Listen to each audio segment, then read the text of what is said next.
Good afternoon. Good afternoon. I started to speak there. My mic was muted. So good afternoon, one and all. Welcome to the Friday afternoon's episode of Speaking Out, Exposing Corruption and Incompetence. Today, Friday, the last day of October, 31st day of October, Halloween in the U.S. So here we are, this Friday afternoon, another great day that the Lord has made. Let's rejoice and be glad in it. Let's give praise and thanks to being in the land of the living. It is a privilege to be in the land of the living, and therefore we should always give praise and give thanks to the Almighty for allowing us this privilege. What an afternoon. Well, not what a day. What a day. So many things have happened during the course of the day, and we're going to tell you all of them. We're going to tell you, share the live, share, because today more than ever, I know a lot of people want to be on the live to get some real analysis. What transpired. I'm referring here to the arrest of the Mohammeds, and then we had the death of this child yesterday on the East Coast by accident, and then we have the development in the terrorist bombing. We're gonna bring these things. When I say we, I have to again apologize today for the unavoidable absence of my colleague CC. CC has something that he's looking after that he really can't make it here today. He wasn't here on Wednesday. He's not here today. We're hoping to have him with us on Monday. So again, this is going to be a single wicket, a batting alone. And you know, y'all told me on the last occasion that I did well. People said I broke Laura's record. I broke so many records. So maybe I'll break the records. You know, records are made to be broken. So having broken one on Wednesday, maybe you want me to break the records or the record again today. I will endeavor to do so. We have so much to tell you, so much. As I said, Friday, we know Friday is a day when you start to unwind after having a long week. You're preparing for the weekend, and it is good that you find some time to be here. I know many of you are multitasking. You are watching the program and you are perhaps taking little toops or doing whatever else you do on Friday. So welcome. Share the live, and I'm going to roll into it in a short while. Share the live. Again, I said so much to tell you. The main issues I'm going to deal with today, three main issues. The arrest of the Mohammeds. I'm going to deal with the death of this child by road accident yesterday. And then I'm going to update you on the terrorist bombing last Sunday. There's so much to say about that. So without any further delay, let me give you the quick.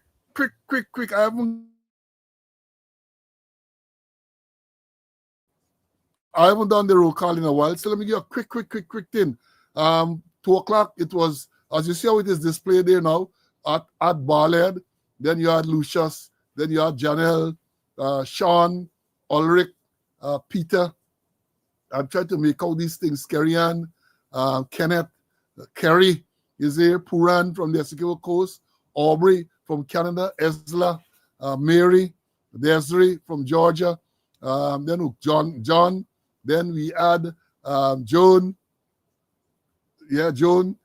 Ivan, Barbara, Raul, Wayne, and the list goes on. Claire, Anthony, Morton, the list goes on and on. Let me get up to the first minute. Anthony, Morton, Carlton, then it was Bonita, Courtney, Ivor, Mahadio, then, well, that was the first minute. And then others came in. And when the school gates, the door was open, let me see where the first ones have come into the school classroom.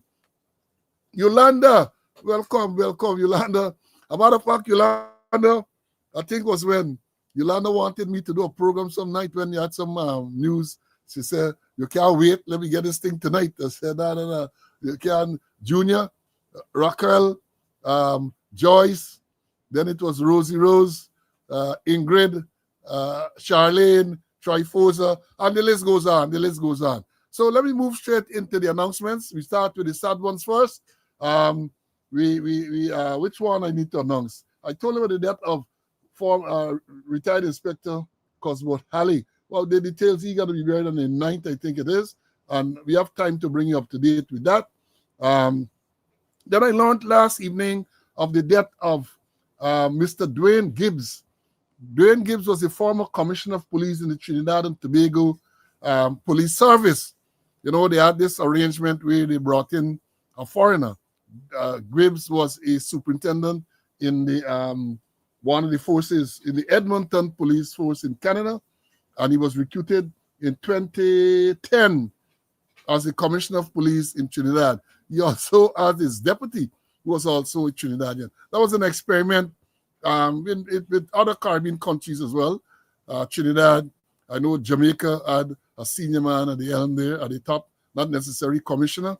We had, we call Antigua, perhaps had a similar arrangement. But it's a model that was experimented with in some islands in the Caribbean. So with the crisis that we have in Guyana, maybe we'll have to look at that. And you know, let me tell you, because back in the day, we had I know of two former senior members of the Guyana Police Force who went and became commissioners in the islands. Mr. Derek Thompson, he was commissioner for a period in St. Kitts and Nevis. And then we also had Mr. Reginald King. I understand some years ago he went to Grenada, was in second in Grenada. So it's something that they might want to consider. So yes, those, the death. And then we had the death of someone else, another bee attack. It seems to be a little prevalent now. Bee attack on the East Coast, killing someone. And as I alluded to, two more fatal accidents over the past few days. This man at West Coast Berbice, who they say negotiated a turn on his motorcycle, lost control, crashed into a concrete wall and died. And then we had this tragic death of this 15-year-old schoolboy. I'm going to deal with that in more detail. But I want to take this opportunity now to express condolences to all the relatives, friends of those deceased person. And let me move now to the perhaps what we said, the more pleasant announcements. Birthday. Today is the birth anniversary of retired woman superintendent Marceline Washington. Marceline, you know, Marceline was at the police finance office, and when they trumped up those charges against me, Conway, the other retired officers, and they roped in a whole set of serving members. Marceline was one of them, Andrews Jr., several people, trumped up charge. Me, I was the target. And Marceline got roped into that. Well, she is celebrating. I know she's a woman of substance, right? And she's a believer. And I know she prayed and she was vindicated in the end. Today, too, is also the birth anniversary of a cousin of mine, Mavis Slow. Mavis is celebrating her birthday today. Also, we have Onyx Duncan, a BV man, but he into politics now. He used to be with the one party. Then he joined the coalition going into the last party there, and he's very prominent on social media. Right? He was part of the arrangement there for the election. And then we had a former member too who is celebrating or observing, Lawrence Fanfare. Lawrence is observing a birth anniversary today. In terms of advanced greetings to like a lot of BV people around this time. Christine Spencer Coates and her brother Wendell Spencer, they are observing birth anniversaries today. Well, not today, in the near future, I think that tomorrow. We also had, we'll be having rather, Joseph Patterson, Hans Patterson, 6712. The older police might remember him. And you know, let me tell you this, when I joined the TSC in 1974, Hans is a name that I came across because at that time, he was already seconded to the National Service, where he served the remainder of his years in the force. Hans Patterson, 6712, Joseph Patterson. And then a former member is Borde, Danette Swears. Danette Swears, Donetta, I think, or Danette, I'm not sure what the first name is. She's observing today. And then we have the birth anniversary of a student's mother-in-law. I'm referring to Mrs. Claudette Gray, who will be observing her 85th birthday on the 2nd of November. And I understand she's a student. She never misses the class. So I want to extend birthday greetings and to those who are celebrating today, who celebrated recently, and who are celebrating in the near future. Happy birthday or birth anniversary to you all. And then today, the 31st of October, Halloween. You know, Guyana, I showed a guy Halloween party all over Guyana too, you know. They must be going trick-or-treating and all, man. Copycats, you know. Copycats, right? So today is that day, the 31st of October, the last day in October. Halloween in the US, where the children go around, they're dressed in all type of scary things, and they go around collecting sweets and candy and all that. So today, happy Halloween. And then let me remind you now, before I'm going to remind you again, on Saturday night in the US, they have daylight saving time. So you have to be aware of that. So what happens then is that when we come for the next program, we're going to stick to the Eastern Standard Time. So it will be 11 o'clock in the United States, but it will be 12 o'clock in Guyana and some other places in the Caribbean. So remember that. I'm giving you early warning that on Monday, God Spare Life, when we have the next program, because of the time change, that is what it's going to be. I learned today, you know, one of the students would always sent today in history, and he sent to remind me that today it was in 1984, on the 31st of October 1984, that the Indian Prime Minister, Indira Gandhi, was assassinated, and she was assassinated by her own bodyguards. And I did some research, and I found that on this day in 1926, this celebrated magician, Harry Houdini, died. But the man come back. The man died in 1926, and there's a resurrection because it's somebody like Harry Houdini had to go into the police headquarters and turn cocaine into flour. So even though they say that the real Harry Houdini died in 1926 on the 31st of October, either he was reincarnated or he gets some very good imitations, or he trained some people well, because they are able to go into the police facility there and turn cocaine into flour. And you don't hear anything more about that investigation too. So that's what we have. Now we have cricket too. West Indies won the game today. So they defeated Bangladesh 3-0 in that T20 series. That is a good showing because you have to come up with strong opposition. You know, next year is Cricket T20 World Cup. So at least some confidence should be there at this time. Today is the last day of Cancer Awareness Month. And again, I urge all of you to make sure that you get tested and so on. Now, let me go into this issue that we talk about, the death of this child yesterday. The tape is painful to watch, you know, the video. I won't show it.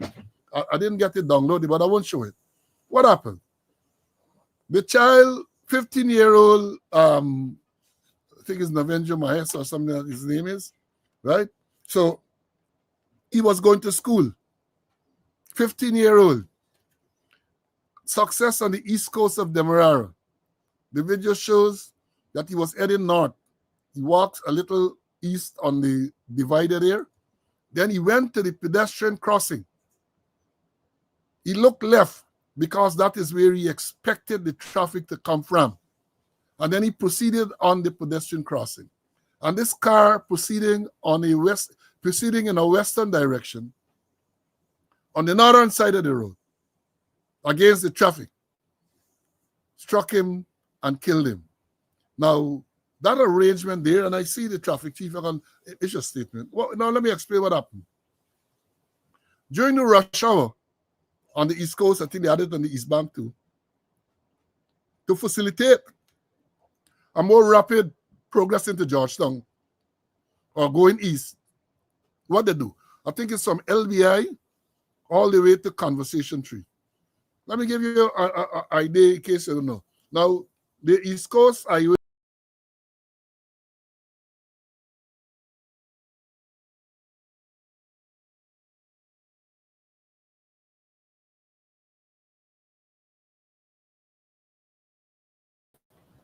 Sorry about that, student. Sorry about that.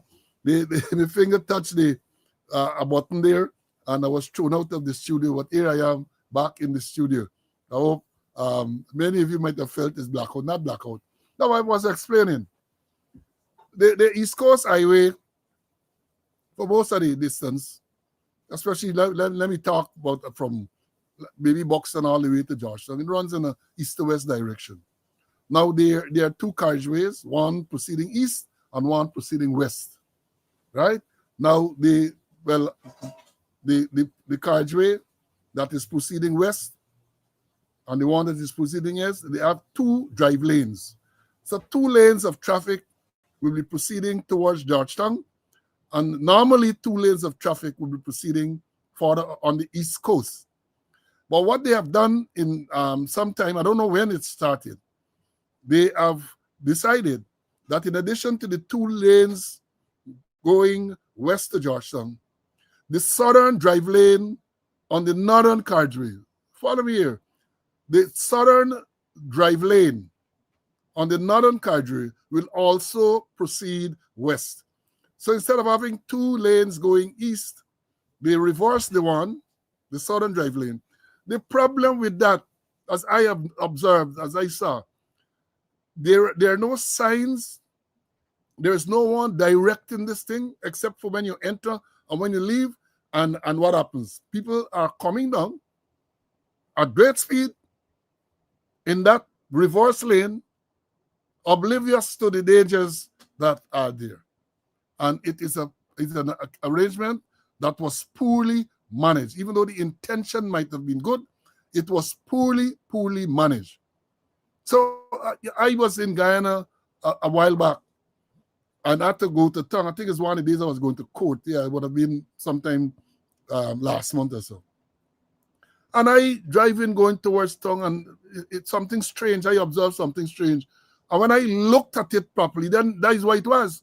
It was on the side that I accustomed to see traffic going east. There was this lane going in the opposite direction, going west. And I looked to see if there was any motorcyclists or anything like that. Nothing, absolutely nothing. And only last week, Thursday, if you recall, there was an accident on the East Coast in that same area, and it was reported that the motorcyclist was traveling going east, he was going east, and he overtook some vehicles, and he was confronted with this other lane. And the handle of the motorcycle struck a car, he lost control, and he was killed. And the police picked up, he didn't wear an helmet, and all of that. But it was clear that a big reason for this accident was the fact that this man was overtaken, which is a legitimate maneuver. There's nothing illegal about overtaking per se, right?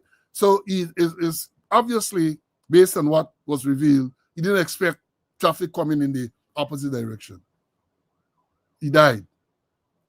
Yesterday again, this child. And look at the video, folks. Look at the video. It speaks for itself. The child came out, right? He went to the pedestrian crossing. He looked left. That is where the traffic should be coming from. And then he proceeded to walk on the pedestrian crossing. And this vehicle, they said driven by a police corporal. First they said police vehicle, not a police vehicle, it's a private vehicle driven by a police rank. Proceeding in this reverse lane, obviously at some rate, struck him and killed him. And then after that now, after the fact, the traffic chief issued a statement yesterday. He said, the East Coast rush hour third lane discontinued, traffic chief, right? A rush hour traffic remedy, which saw the insertion of an improvised third lane on the East Coast Demerara, has been discontinued with immediate effect in the wake of yesterday's tragic road fatality. Traffic Chief Assistant Commissioner Mahendra Singh announced yesterday, by way of a police press release, that the use of the third lane along the east coast of Demerara is discontinued. Singh explained that according to road traffic engineering principles, the roadway is designed to accommodate only 2 lanes in each direction.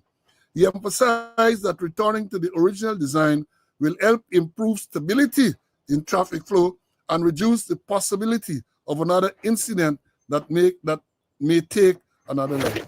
When did Mr. Singh recognize that? As I've said, looking at it, I don't believe it's the third lane in and of itself is the problem. It's a problem that you don't have signs, it's not controlled. Once the people are directed into that third lane, there's no control, there's no signs, there's nothing. Nothing. And I had that not only with the third lane, I had an experience on the Embankment Road some time ago, not now, some years ago. Because I'm accustomed, I was to travel, I was in town early for some reason, travel along the Embankment Road heading east. And when I turn and I something is wrong because all the traffic coming in the opposite direction. Then I learned to my amazement that during certain hours, the traffic is only allowed to flow east on the embankment. I put up with it. I put up with it. Again, right? They might tell you, oh, we make announcements. Well, you have to cater for every single individual.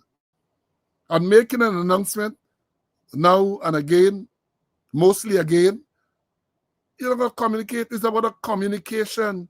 And again, when you look at that child struck and killed. I know the next thing that I saw, and people brought it to my attention yesterday. I'm not blaming the people them who attempted to offer assistance to this child, right? But I did foresee it. And they would tell you that something like that, you have to know how to handle the person who is injured, lest you aggravate the injuries, right? So I know from first aid, if it's they tell you spinal injury or fracture to this part, oh, you gotta have splints and all of those things, because in trying to move the person, all you might do is make matters worse.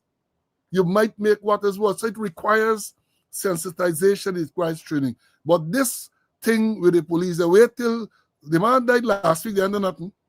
You had accident, we got that similar arrangement on the East Bank. And I recall when this thing started on the East Bank, if my memory serves me correct, they used to have cones, luminous cones. So you can see a clear differentiation with the lanes. I think it used to be from the Arbor Bridge right up to the Digard turn. They used to have cones. On the East Coast, I can't recall ever seeing any cone. I can't recall ever seeing any cone. And therefore, it is poor management of the arrangement. You're reversing traffic. People driving there accustomed to one thing. When you look at that child again, I say it breaks your heart. Because the child came out, the child stood up at the pedestrian crossing and looked to his left. He looked towards west, where clearly he expected the traffic to come from. And then he proceeded. He didn't expect no traffic to come from the from his right, from the eastern direction. He didn't expect that. And the child, 15 years old, lost his life. And of course, you know the social media, because they say it was a policewoman driving. They say that she was speeding. That can be clearly established by this braking distance and all sort of thing.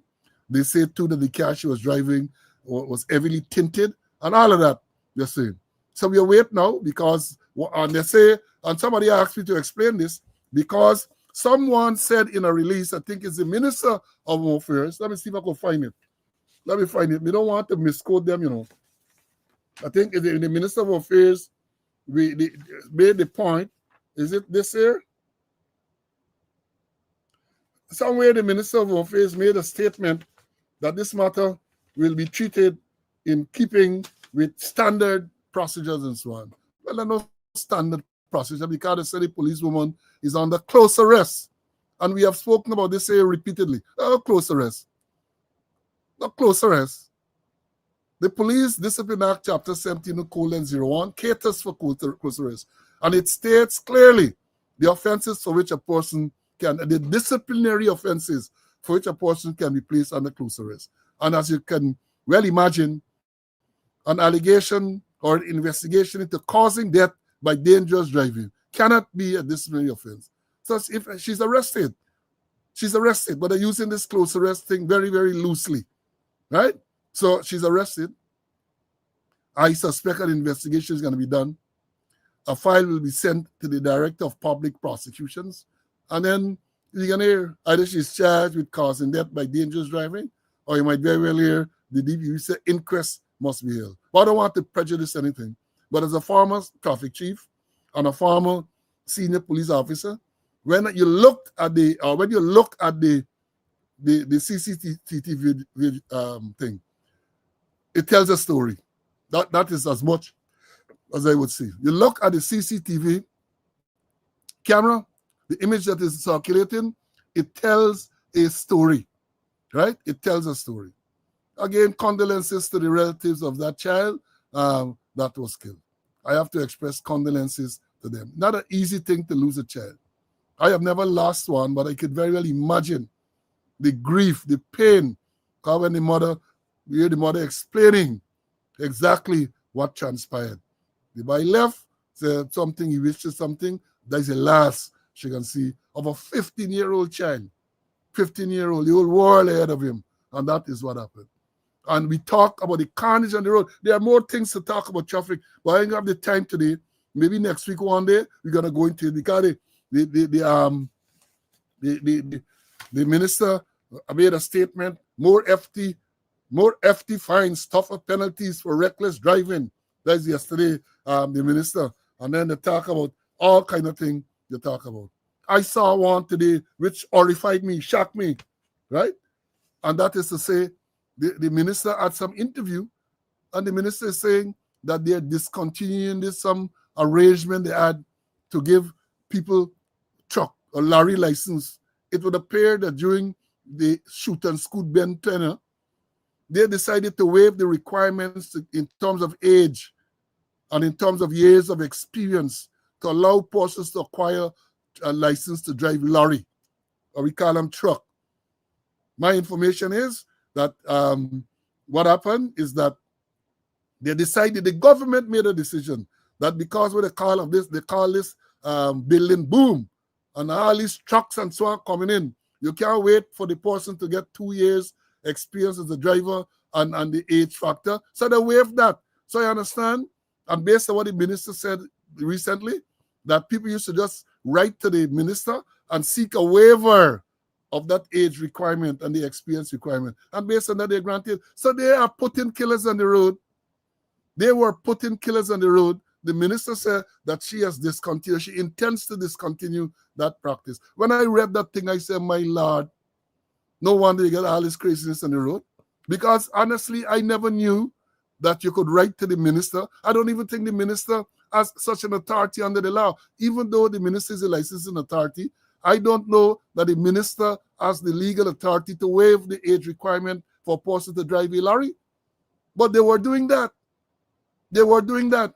I'm going to talk about it in more detail later, because some of the things that they're saying in terms of the traffic, the little boy dead yesterday, another thing, they come up with all the usual thing, thoughts and prayers and all of that they're going to tell you, right? And then they're gonna tinker at the edges. So more fines, FD fines. Let me say this to you, Minister. Let me say this, I've said it before, right? You're trying to change a culture of lawlessness on the road. Forget about the other areas now, because when we talk about culture of lawlessness, is in all areas in Guyana virtually. Almost every single area in Guyana, you see lawlessness. But let me concentrate on the culture of lawlessness on the road. And it's not easy to change a culture. And you can't change the culture, in my view, by these piecemeal interventions. You're going to increase fines. You're going to increase fines. Some people can tell you, you'll be giving the police more leverage, the corrupt ones more leverage. We can't them going to negotiate and say, well, you know, the fine now is $50,000. You better give me half and let me settle the thing. That is the reality. That is the reality. They're talking about body camera. I saw a post recently. I still can't believe it. I have it. I stored it. Ma said he was driving along Concussion Highway. You know, Heroes Highway, known as Concussion Highway. And a policeman stopped him. That is what is reported on social. I saw it. I read it. He said a policeman stopped him, a traffic police stopped him, and said, what's the defect? Boss, you know the thing that's got left something like that. So he said he looked at him and he saw that he had on a body camera. And he said to him, buddy, you got on a body camera. You're not afraid to be saying these things or to actually soliciting a bribe? The man said, don't worry, man, this is my own body camera. The police don't turn off and they're in the car. That is what the man reported. That you can't make this up. The man said the policeman told him, this is me postal by the cameraman. The one with the police issue, he turned off it in the car there. So no thing. That is what. Corruption has to be addressed. And y'all don't want to talk about corruption. And I'm saying, again, that any reform of the traffic arrangement, forget about, well, maybe fines. It has to be comprehensive. It has to be, when last a magistrate in Guyana, what you said, ban someone from driving, disqualify a person from holding or obtaining a driver's license for a period. It don't happen. So everybody, it calls for education, it calls for enforcement, it calls for engineering, it calls for everything comprehensive to address this thing. You know, increase in fine. Look, what a year or two ago, what they do?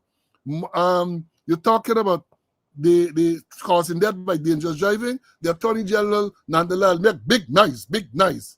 You know, oh, we're gonna change it now to motor manslaughter.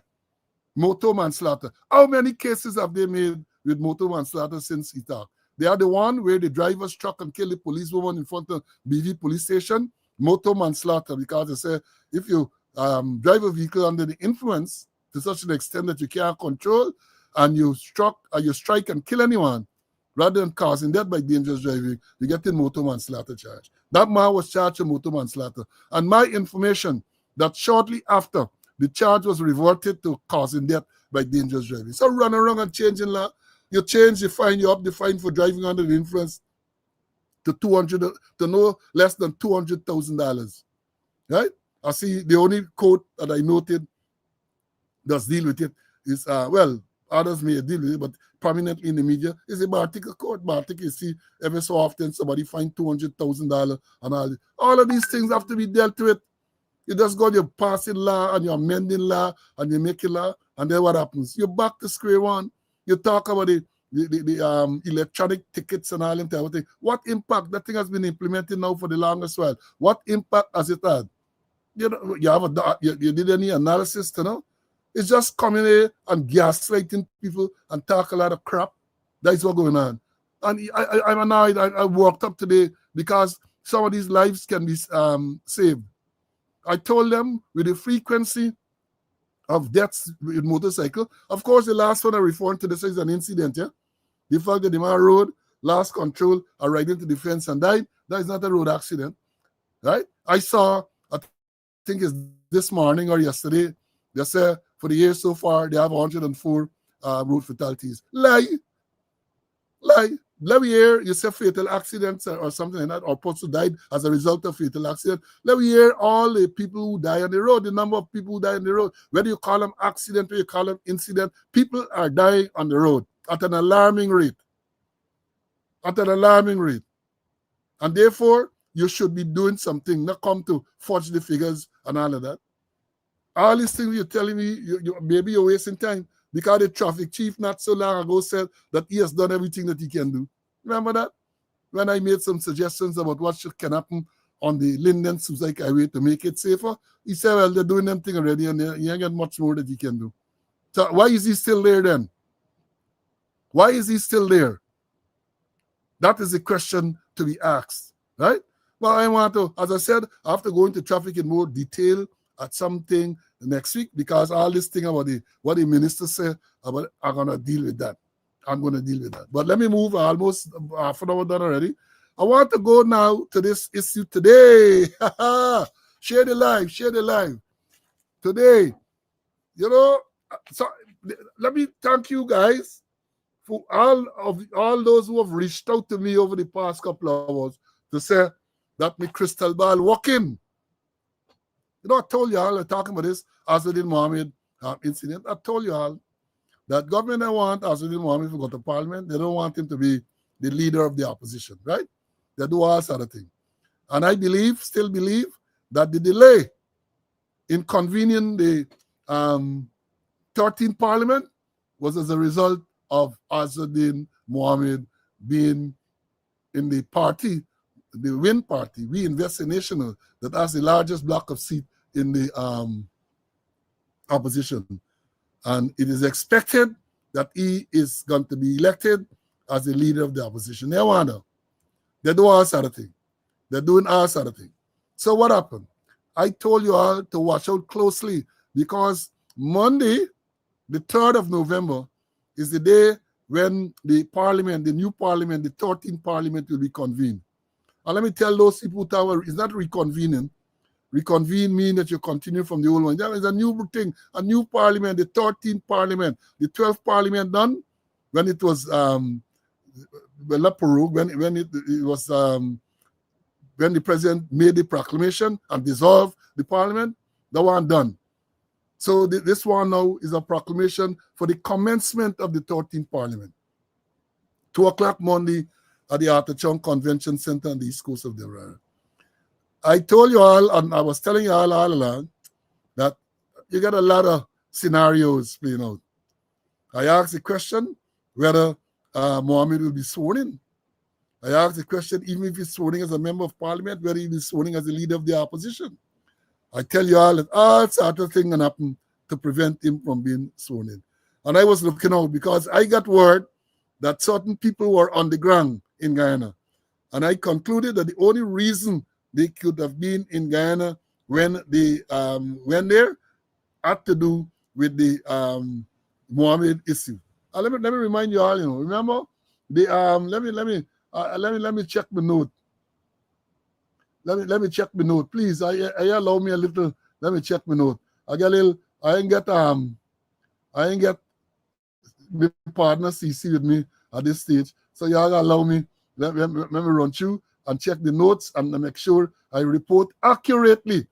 Because they're gonna sit down there for say slow slow said this and slow said that and that sort of thing. Right? Now I first of all, let me tell you all what happened today. He was arrested. He and his father were arrested today. Because I tell you all, it was last month, this same month, early this month, that there's a grand jury indictment. Azruddin Mohammed and his father are accused by the U.S. authorities of smuggling gold, money laundering, fraud, and all them type of thing, illicit gold. So he was indicted. The grand jury returned an indictment against Azruddin and his father. Right? I think it's around the 6th of this month, some time ago. I said to you then that following that, they will have to make a request for both of them to be extradited to the U.S. I said I was surprised that it had not been done before, right? It had not been done because I had expected that almost immediately after this move would have been made by the U.S. The Attorney General is telling us now, in a release today, he says Nazar Mohammed and Azruddin Mohammed were arrested this morning by members of the Guyana Police Force, duly authorized to do so by a warrant issued by a magistrate of the Georgetown Magistrate Court. Right? On the 30th of October 2025, that's yesterday, the government of Guyana received a request from the government of the United States of America to extradite the two Mohammeds pursuant to an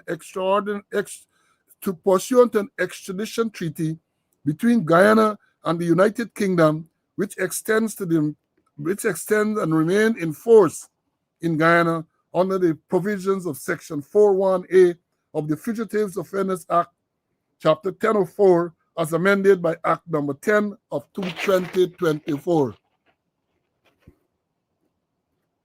Now, going on, the arrest warrant was issued after a team of lawyers. Hear what the Attorney General is telling us. I want to read this thing. You have missed nothing. The arrest warrant was issued after a team of lawyers led by Terence Williams Casey, Herbert McKenzie, and Celine Diedrich, attorneys at law, presented to the magistrate an authority to proceed from the government of Guyana, accompanied by an application for an arrest warrant and is mandated under the provisions of the Act. Right? The Mohammeds are the subject of an indictment on seal on October 6, 2025 by a United States grand jury sitting in the Southern District of Florida, which charges them with multiple offenses including wire fraud, mail fraud, money laundering, conspiracy, aiding and abetting, and custom-related violations connected to the alleged US 50 million gold export and tax evasion scheme. The indictment alleges that between 2017 and 2024, the accused conspired to defraud the government of Guyana by evading export taxes and royalties on over 10,000 kilograms of gold, using falsified custom declarations and reused export seals to disguise unpaid duties. The indictment further reinforces the attempted shipment of US 5.3 million in undeclared gold seized in Miami International Airport, and the alleged invoicing of a luxury vehicle valued at over $680,000 US dollars. The investigation into the Mohammeds by the US authorities is understood to have originated in the mid-2010 with intelligence and law enforcement cooperation between Guyana and the United States dating back to 2016-2017. According to the indictment, the alleged fraudulent schemes operated from in or about 2017 through June 2024. In June 2024, the U.S. Department of Treasury Office of Foreign Asset Control, OFAC, sanctioned the Mohammeds and their company, Mohammeds Enterprise, citing allegations of tax evasion, trade-based money laundering, and gold smuggling. The government of Guyana was first informed of the ongoing U.S. investigation through official diplomatic channels following the June 2024 sanctions. Reports indicate that U.S. agencies involved in the investigation, including the Drug Enforcement Administration, DEA, the Federal Bureau of Investigation, FBI, and the Department of Homeland Security, DHS. In March 2025, the government of Guyana received a comprehensive dossier of evidence from U.S. authorities pursuant to Mutual Legal Assistance Agreement. This dossier included documentation relating to gold export irregularities, falsified custom declarations, and undeclared shipment seized in Miami. The two Mohammeds will now be processed in accordance with the extradition framework set out in the provisions of the Fugitive Offenders Act as amended, in due compliance with the relevant provisions of the Constitution and of Guyana and all other relevant laws. So he said a lot, but let me go through.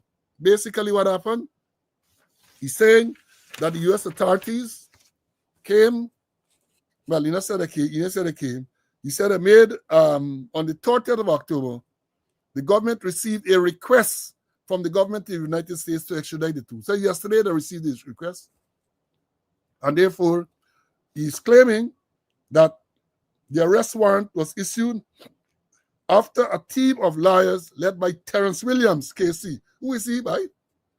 I never heard about him before. Terrence Williams, KC. KC means King's Counsel. Herbert McKenzie and Celine Diedrich, attorney at law, presented to the magistrate an authority to proceed from the government. Let me pass it out. So what the Attorney General Chambers is saying, that these three lawyers, I don't know if they're locals, I don't know where they're from. They didn't say. But to be a KC, a Queen's Counsel, suggests that he's somewhere, you get the thing, Queen's Counsel, Guyana, well, there's one, but that wasn't accorded to him in Guyana. Guyana get senior counsel. But the fact that it said this man is a King's Counsel means that you're from Guyana. Or even if he is from Guyana, he get this elevation someplace else. Who is Mackenzie? Who is Diedrich? We don't know. Are there from the thing? But what they're saying, what this thing is saying, right, that they presented to the magistrate an authority to proceed from the government of Guyana. So the government of Guyana gave these lawyers the authority to proceed with this extradition proceedings. So based on that, what is being said, they went to the court in Guyana and they obtained a warrant from the magistrate, from a magistrate. And having obtained the warrant, the police went this morning and they arrested Azuddin Mohammed, and then they later, I understand, arrested his father, Nasruddin Mohammed. But no, the father, Nazar Mohammed. But let me show you how the arrest went down, man. Let me show you how the arrest went down. I think I have it here. This is it here. Look.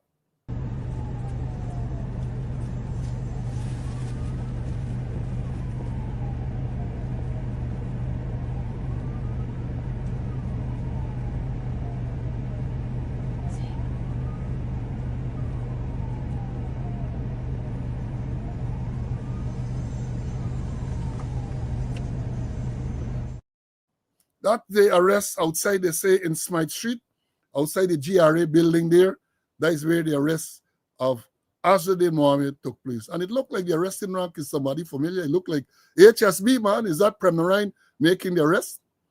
Right? He was arrested and taken someplace. I don't know where he was taken. But there was a slight reaction after. Let me show you all this too, right?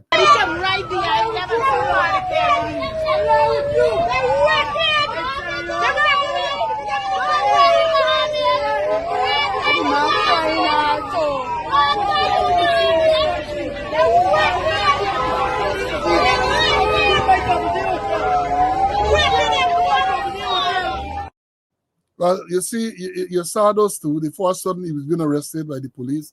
Looked like the head of Special Branch himself, Senior Superintendent Prem Narayan, effecting that arrest. Then they put him in the back of a vehicle and took him to wherever. I think at some stage he had appeared in court, but they must have taken him somewhere else because they say later on his father was arrested in Lambert Street.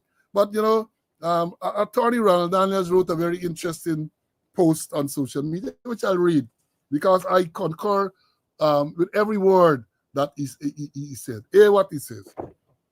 I hold no brief for the Mormons. I don't hold no brief for the Mormons either, right?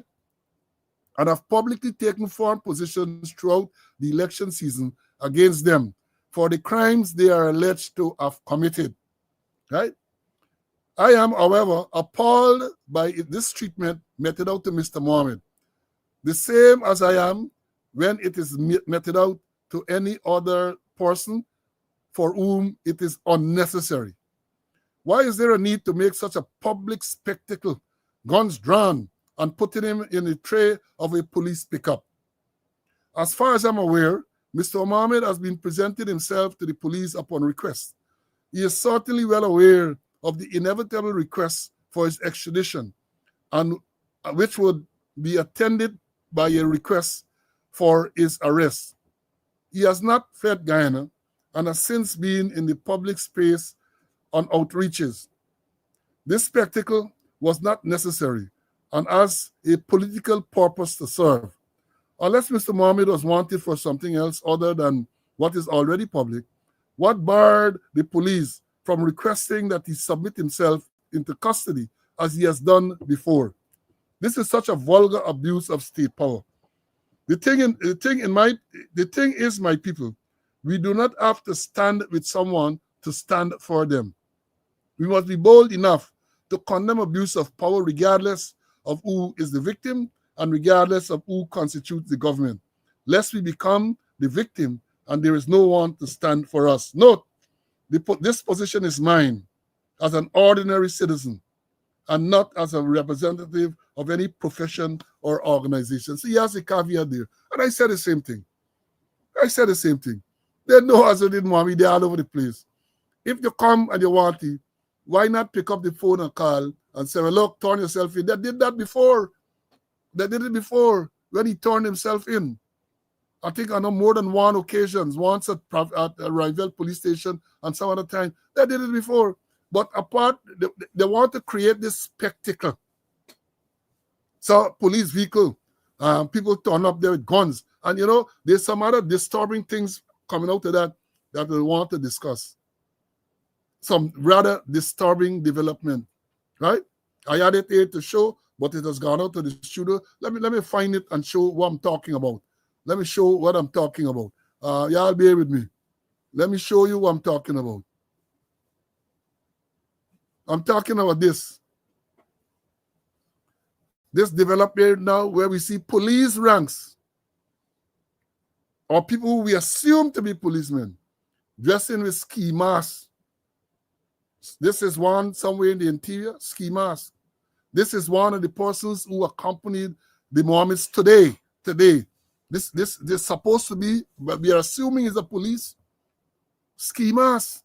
This is a dangerous development. I recall even in the day or in the days of the troubled times, I was in the force. We did not allow that. We did not permit it because we say that if you were to do that, then people can easily impersonate police, put on ski masks, come to you and say police, and then they carry out all their unlawful arrangement. This is unnecessary, and I believe a dangerous development where people who purport to be policemen are wearing ski masks.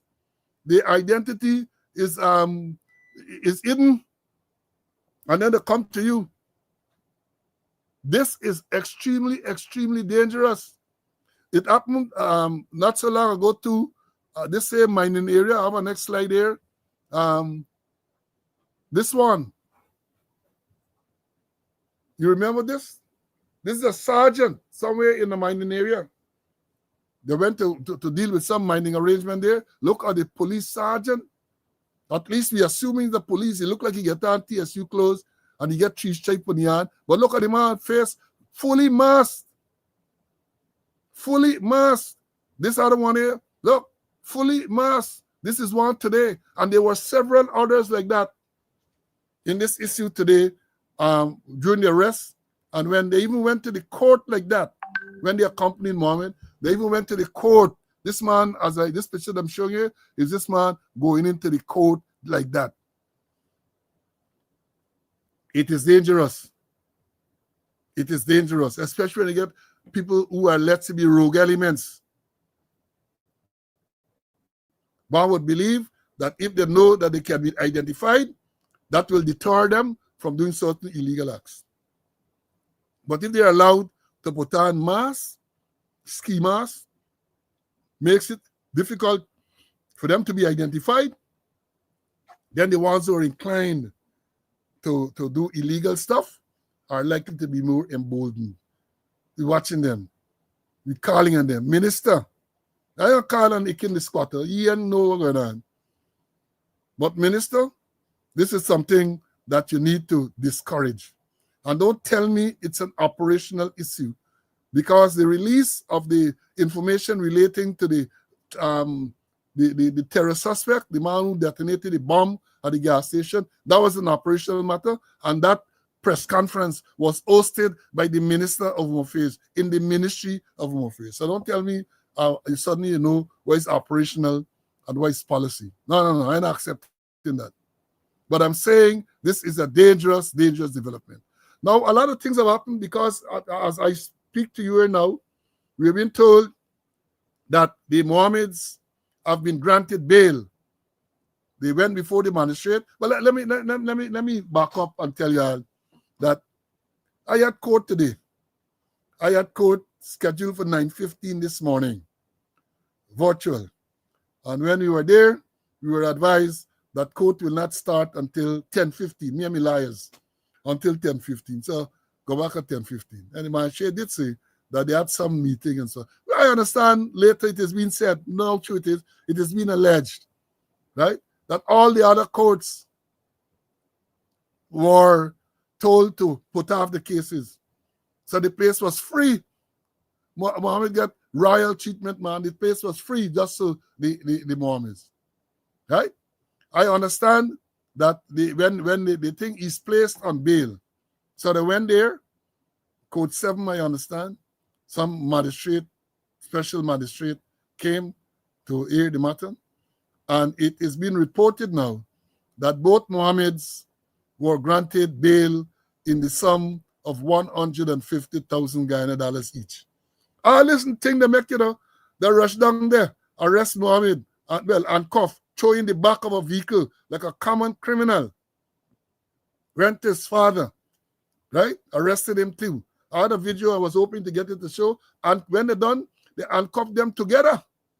Handcuffed them together and took them into the court, accompanied by them policemen with masks on the face, and some of them get a natural mask. I understand that. Like me, they have a natural mask, but we're talking about this second ski mask that they put in on. We're not talking about the natural one, right? The second ski mask that they put on. Accompany them into court. Magistrate put them on $150,000 bail each. I don't know when the matter comes up again, but then there are some conditions attached, I understand. One of which is that they have to enlarge their passport. And the second is, I think another one is, I don't know if there's only two, that they have to report to the police at given times. That is what I understand transpired in court this afternoon. But let me tell you how it happened, you know. Well, let me first say, let me be honest, because I was concerned that once they were arrested, they would be denied bail, and therefore we know it's supposed to get Parliament on Monday, that when Monday come for Parliament to be convened, Azudin Mohammed will be languishing in some lockup somewhere. But he has now been granted bail, right? So one can expect now that, as Azudin Mohammed said, they're going to mount a robust defense. Somebody's telling me the matter is now November the 10th, right? November the 10th, right? That is when they return for the trial. Because, as I've said, Azudin said, they're going to mount a defense, which is to be expected. And no matter how they fast track this, even if you have a special magistrate, this is expected to run for some time. Because either way, wherever the wind blows, this got to go through appeal and all of that. Let me understand it. It's got Jack Warner in Trinidad. The U.S. had made a request for him, and he put up a robust defense for years and years and years. And then it was within the last couple of months, the matter was dismissed against him, right? So one can expect the Mohammeds to use their resources, right, to make sure they challenge this all the way to the CCJ if they have to do that. So we can expect to see Azudin Mohammed around and his father for some time, except there's always a caveat, you know, except we suddenly hear that the Mohammeds have decided not to contest the extradition and they take a free ride to the States. These are all possibilities. Let me walk it again. Now that the matter is in the hands of the magistrate for the extradition proceedings, because based on what they say, what the law is, that the people who are requesting the extradition have to make sure that they provide the magistrate with evidence to show that indeed a crime has been committed, and based on that, the magistrate will decide, well, yes, to grant the extradition. But as I've said, if at the magistrate, because it's a fourth stage, if at that level, whether either way it goes, if she grants it, if she granted, the Mohammed is going to appeal. If she does not grant it, the AG and whoever else is going to appeal to the court in Guyana. And then they're going to go all the way to the apex court, the CCJ. So it's likely to take some time. But in the meanwhile, now that Azudin Mohammed is out on bail and Parliament is to be convened on Monday, we can expect him to turn up there on Monday. We can expect, unless they only for something else, we can expect him to turn up on Monday. Now, if he turns up on Monday as an elected member of Parliament, are they going to decide that they're not swearing him in? Right? Let me see. Because when Parliament, let me repeat again, when Parliament convenes on Monday for the commencement of the 13th Parliament, my information is that the Speaker will be elected. Well, you know, whoever the PPP want a speaker, they're going to get a speaker because it's the entire Parliament and they get 36 seats. So if they decide whoever they want, they're going to put a speaker. Then they will elect a deputy speaker. In the past, the deputy speaker's position went to the opposition. The opposition used to be interpreted as meaning the people with the majority of seats in the opposite bench. That went through the window during the last Parliament. Because in the last Parliament, they voted and they gave the Schumann, a man who got a left back seat, a shade seat, they gave he, they vote he. Well, they can still argue. That's how devious these people are. That, well, it's the opposition. And there's nothing saying it must go to the largest bloc in the opposition. So they give them to Schumann. And basically what they had was another vote on their side. And then the arrangement was for them to have, because he came from a joiner party, and the arrangement for them to share this the term. And then when Schumann term done, Schumann hand over to Asha Kisun. Y'all remember she? And when Asha Kisun turn finished for her to hand over to the third party, Asha Kisun decided, I am not moving. I am not moving. And then the Ghana Election Commission said that they don't have the authority to remove her. So she stayed there, she squatted. I think it's only Akin the squatting. She squatted in Parliament too until the Parliament ended. And then we see when the uni campaign, she now with the PPP. What do you expect? These people have no decency. They have no integrity. No shame. And to quote Lincoln Lewis, the trade unionists, the veteran trade unionists, said, quote, the strength of the PPP is that they have no shame. The strength of the PPP is they have no shame. So when you and the rock and say, I can't do that, you can't sit down in this seat, you gotta look bad. Look bad. They're gonna looking bad. She got the deputy speaker position there and she sit down there. So we don't know who they are going to elect as the deputy speaker. We don't know. Because I said normally it comes from the up to then, it's either PVP with the biggest block or coalition, PNC up new with the biggest block. But they decided with this joiner party, they're going to give it to them. You think they're ordinary? Right? You think they're ordinary? Right? Yeah, she like Rosa Parks, except that Rosa Parks sat for a just cause. When Rosa Parks sat in the seat in the bus and refused to move, that was for a good cause. But this one sit down there, she grow rude that she ain't moving. People don't get no shame. Have absolutely no shame. So let me see what gonna happen in this case. Who they are going to elect as the deputy speaker. Now, once that is done, we understand that all the members of parliament will then be sworn in. Because up to now, they're just members of parliament elected. They're just elected. They aren't sworn in yet. They have to swear first. Well, not only swear, either swear or affirm. I think there's a provision for them to affirm. You know what is an affirmation? When you swear, you're going to swear to someone of the holy books. The Bible, the Quran, the Gita. You hold it and you swear to tell the truth, the whole truth and nothing or to solve. Whatever how it goes. But then people just hold them book and tell us at a lie. Right? So it basically meaningless. Now, if it is that you don't believe in God, and you don't got no religion, maybe you're an atheist, maybe you're agnostic, and you decide, well, look, I ain't want to swear to no Bible, no Gita, no Quran, then you can affirm. So instead of saying, I solemnly swear, you're going to say, I solemnly affirm. And instead of the end, you say, you're not going to say to help me, God. So you make an affirmation, but it has the same effect as if you had sworn to one of the holy books. So you can swear in the members of parliament. And then here they laugh here again, because it says that the speaker will then convene a meeting of the members of the opposition at some future time. A meeting of the members of the opposition. And it's at that meeting, the leader of the opposition will be elected. We don't know when it's going to be. Because I peruse the Constitution, I think it's what Article 184. And it didn't say how long after this commencement of Parliament that the meeting should be held to elect a leader of the opposition. We don't know how long. So we're going to see what's going to happen there. We're going to see, because the We Invest in National Party, the Win Party, say that their choice for leader of the opposition is Azzuddin Mohammed.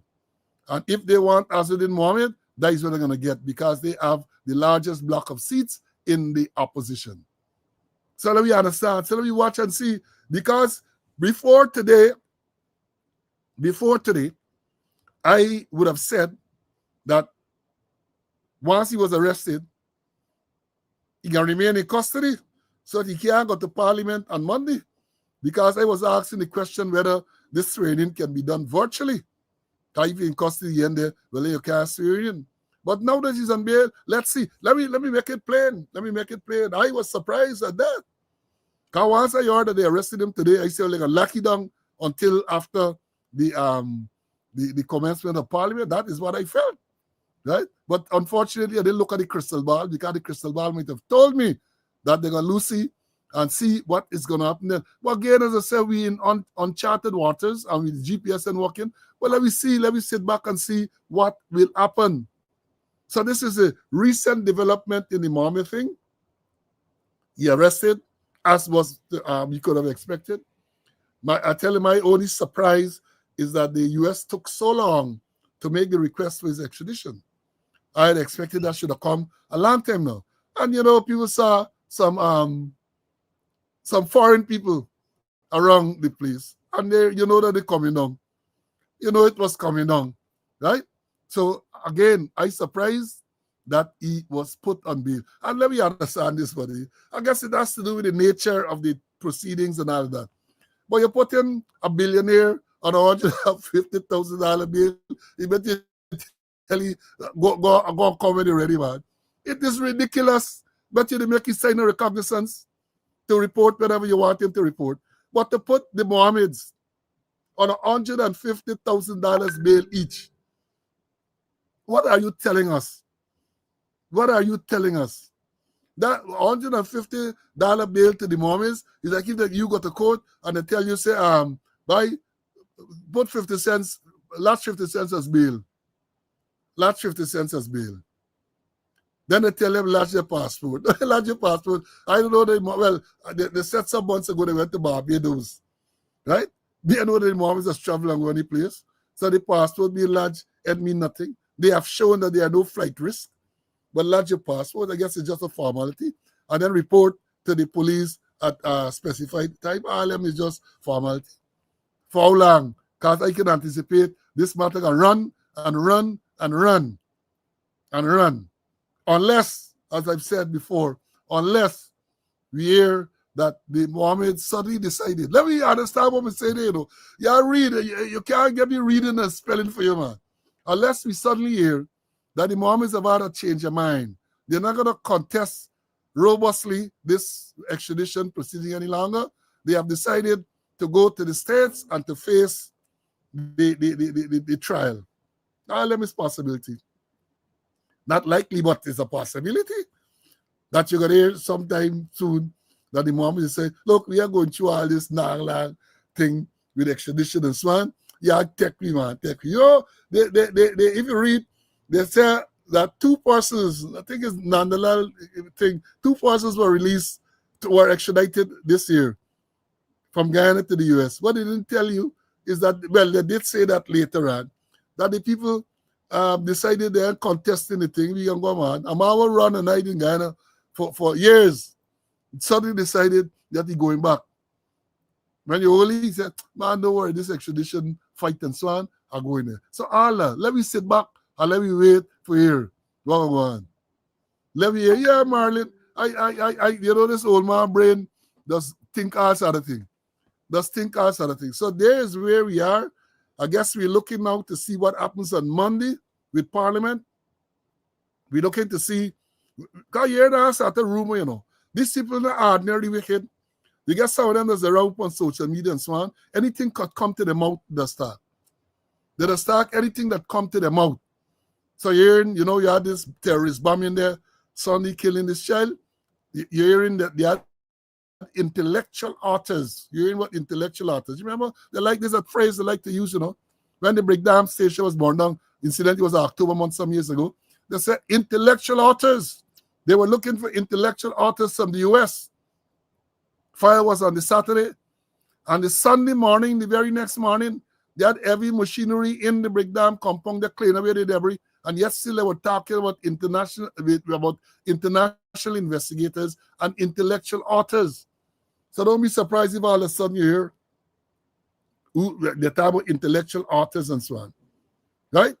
Let me take a short break, take a sip of some colored flavored water that I have. So when you ask the color, don't believe is anything strong. It is flavored water.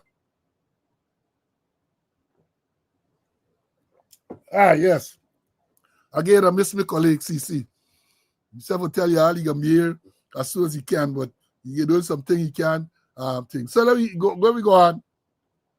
Now, the other issue that I want to talk about is the issue with the bombing.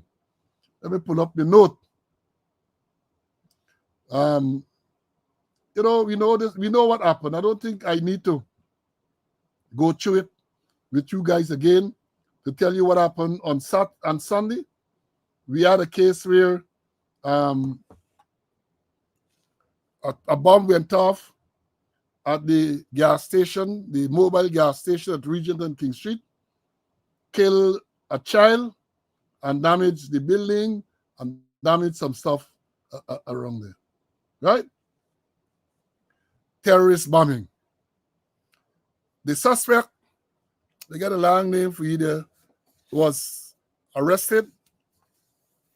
Police put out a wanted bulletin. They said they created because there was a blurred CCTV image of the suspect, blurred image. They enhanced that, they say, with AI, artificial intelligence, and they put out an image. Now, I saw the image and I wasn't sure it was artificial intelligence. I really felt that somehow that was the thing. Other people felt that way too. I think that would have been on Monday, right? Then we learned on Tuesday, I think it was, or something, shortly after, they display some clothing, said that was the clothing worn by the suspect, right? Not suspected to have been worn, you know.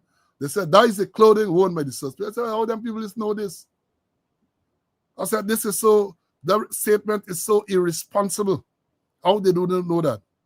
Then we learned that the suspect, the main suspect, was arrested at Virgin Nugent, East Bank, Essequibo.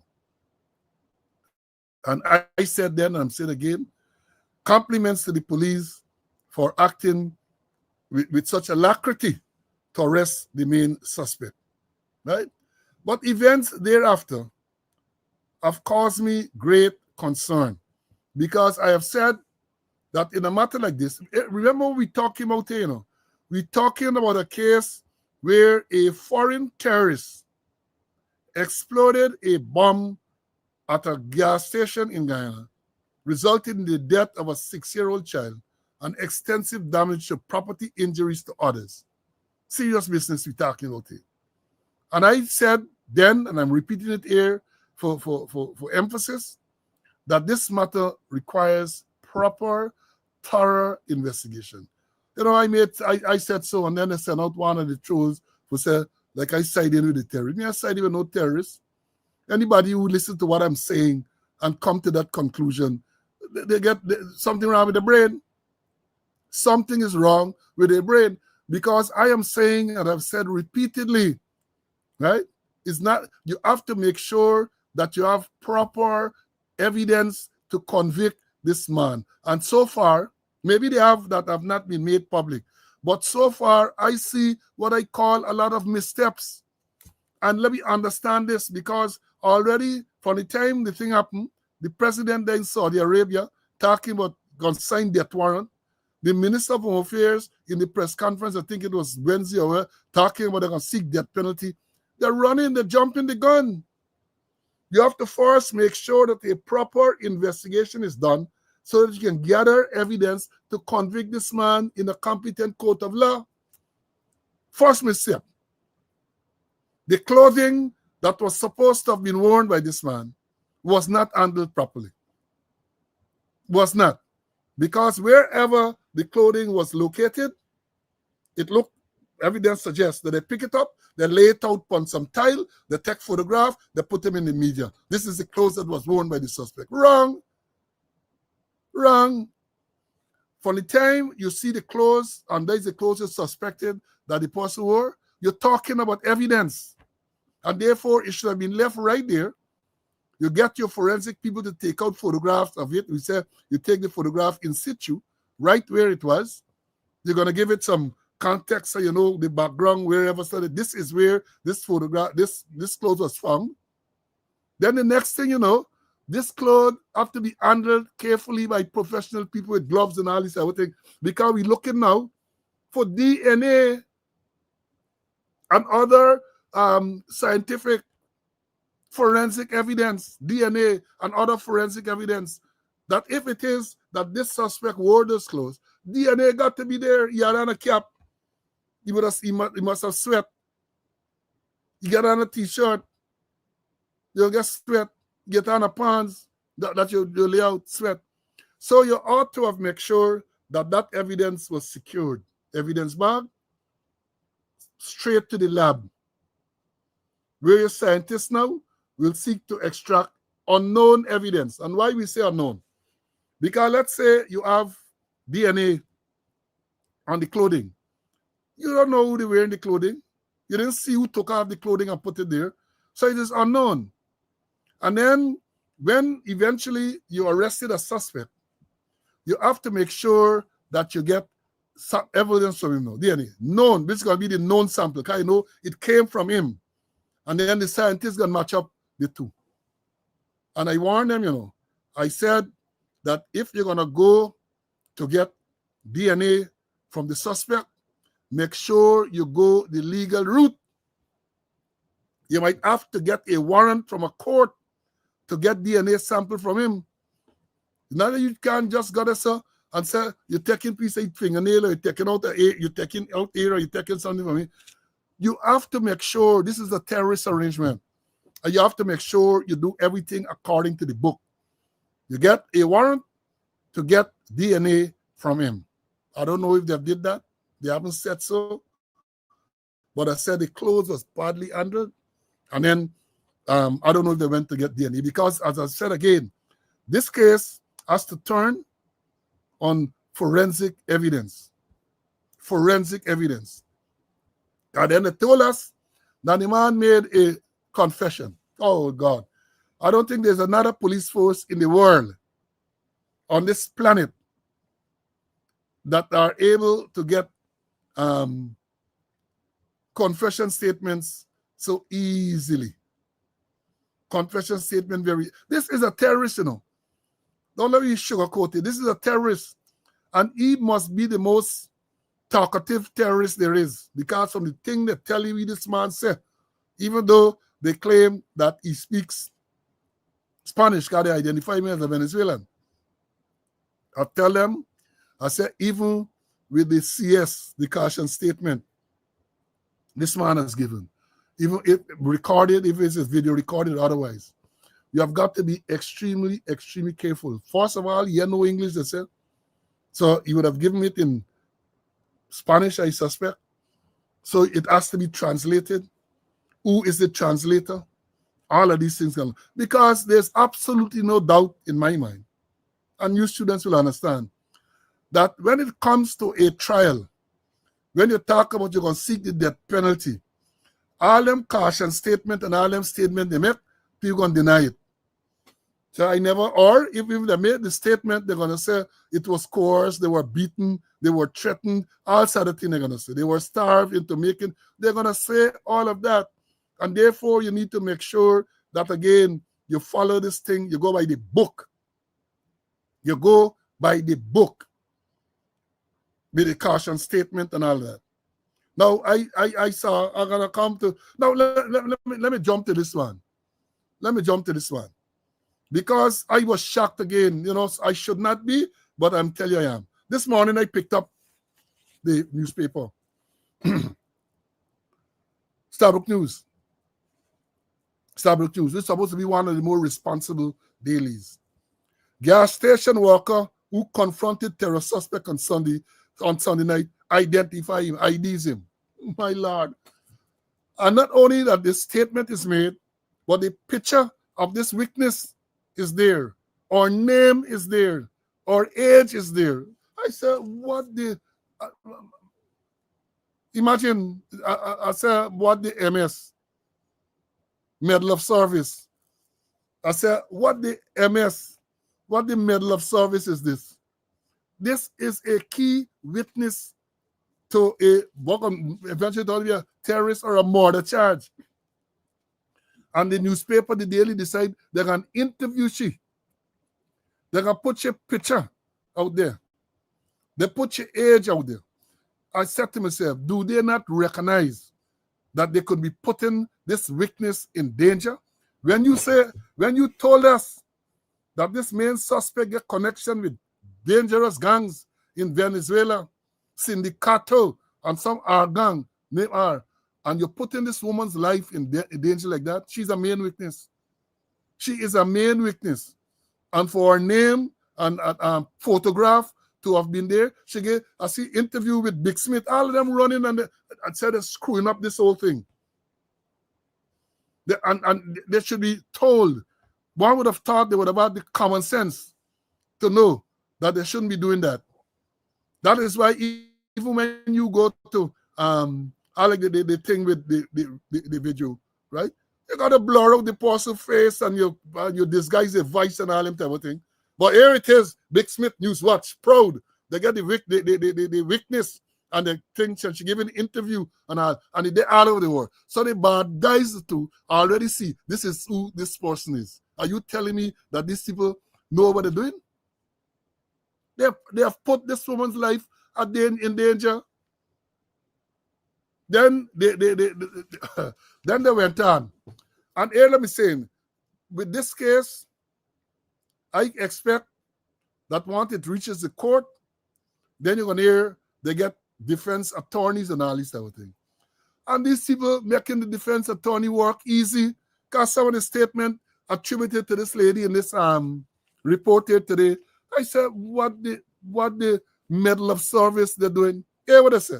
The culture name, you know, culture name, is a gas station worker who saved the heart of the city from a catastrophic disaster. She has identified Venezuela Daniel Alexander Marias Pidumo as the person she saw attempting to dispose of a suspicious bag near the gas pump shortly before Sunday's powerful explosion, which resulted in a fiery blaze and left a large hole where the bag was subsequently dropped. Here they go on to say, speaking to Stabrook News, after spending hours at the police station, so they're telling you, Stabrook News telling me that the witness spent hours at the police station yesterday. This witness, 45, recounted the moments leading up to the explosion. She said she was working a double shift on Sunday. And here what I can quote yesterday now. Quote, I see the man trying to put this big bag, in my garbage bin, she stated. I was like, why are you putting it there? Why are you coming with so much luggage? Because the bag is quite big and heavy. Oh my God, I would like to be a defense attorney. The bag is quite big and heavy. How should you know the bag heavy? Did she lift the bag? That appeared to be heavy. It's heavy. You see these careless statements they make. And then some lag and put all of these things together. And then when they go call, did you not say this? And did you not say that? That is why it's likely to happen.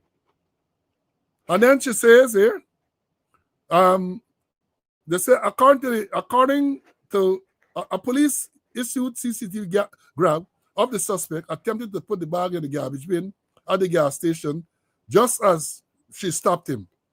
When she confronted him and told him not to put it there, she said, the man simply looked at me in my face and then walked away.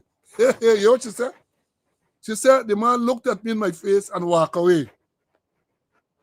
And later on, they come to tell you that she said this man is a Spanish-speaking man. She said with the newspaper, they're not no that. You see what I'm saying?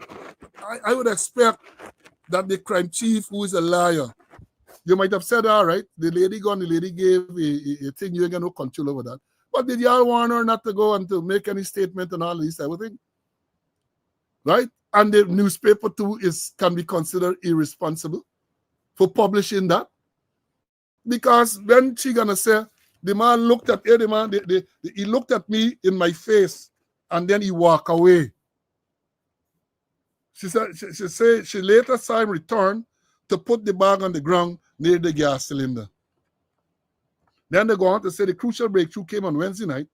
Then they say, yeah, I identified him last night. She confirmed. And hear what the paper saying that this eyewitness said. It didn't look like him at first, but last night I see it was him. And then she said the man spoke to her in Spanish. You see the contradictions? You see the problem where we get in it? He looked at her first and he walked away. Now she's saying she identified him. Then she go on to say it didn't look like him at first, but last night I see it was him. She said the man spoke to her in Spanish. When did this conversation take place? When did this conversation take place?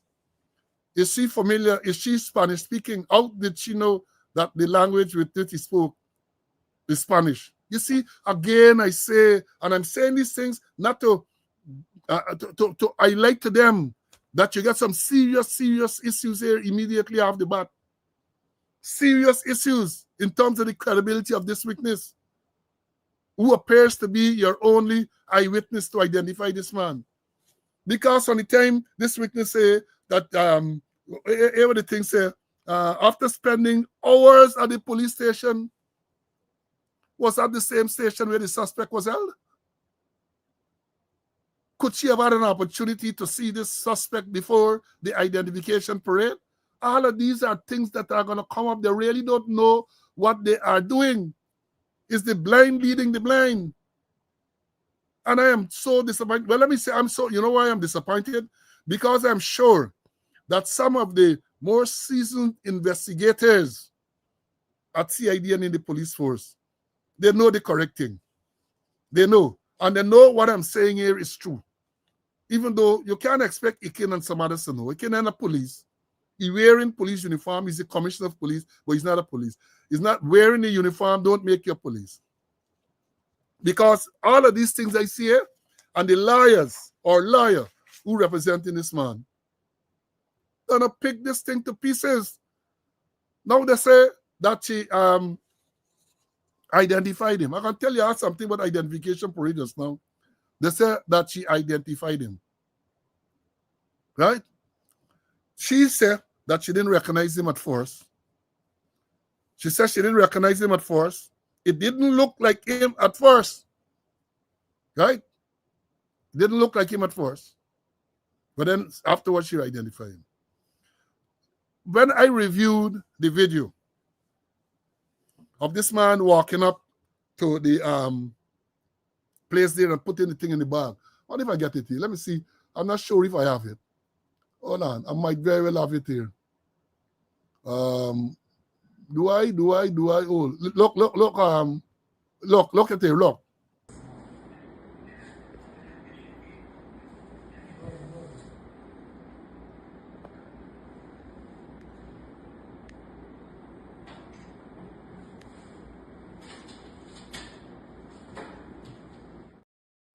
That what we see there is just a few seconds, you know. The old tape that I show is 16 seconds. 16 seconds on it.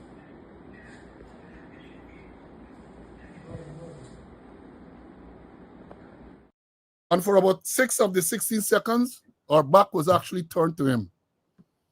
Right? So right away, we know that identification by or of this man is problematical. First of all, it is clear that she did not know him before. She didn't know him before. Right? She didn't know him before. So she would have had a few seconds to really see in the night. In the night as well. The lighting and all of those things will come into question. When the police took a statement from her, and this is basic policing. Basic policing. When you take a statement from a witness and it will come to identification, A critical and crucial question you have to find out from the witness and get it in writing. Would you be able to identify this suspect if seen again? Crucial. Would you be able to identify this suspect if you see him or her again? And if they say yes, you might want to question how.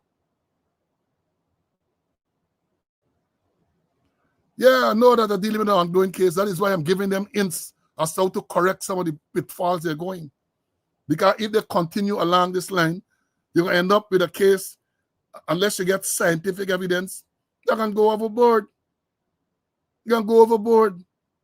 And these are things that we should not have to tell them. They should know that if you get a proper investigation going, these things here, they got to know. Because what I'm telling you them now is so that they can correct it going forward. Because they're giving the lies and giving the lies a field day. A field day. Right? So the evidence that they have put forward so far is this eyewitness person putting this man on the scene, which is questionable, and the confession statement given by this man, which is even more questionable. Because without a doubt, the liar or lies are going to challenge the confession statement. They're going to do that. This witness, eyewitness, again with all them statements where they give in Starbucks, they're going to challenge it. They're going to challenge it. So you have to have forensic evidence. Do they have forensic evidence in relation to the bomb? I don't know. As I've said, a key forensic evidence would be the clothes where you said the man had on. Key. Because if it is that you can extract, as you should be able to do, extract forensic DNA evidence or other evidence from that clothing that you claim that this man wore, that is good. That is what you want. That is what you want.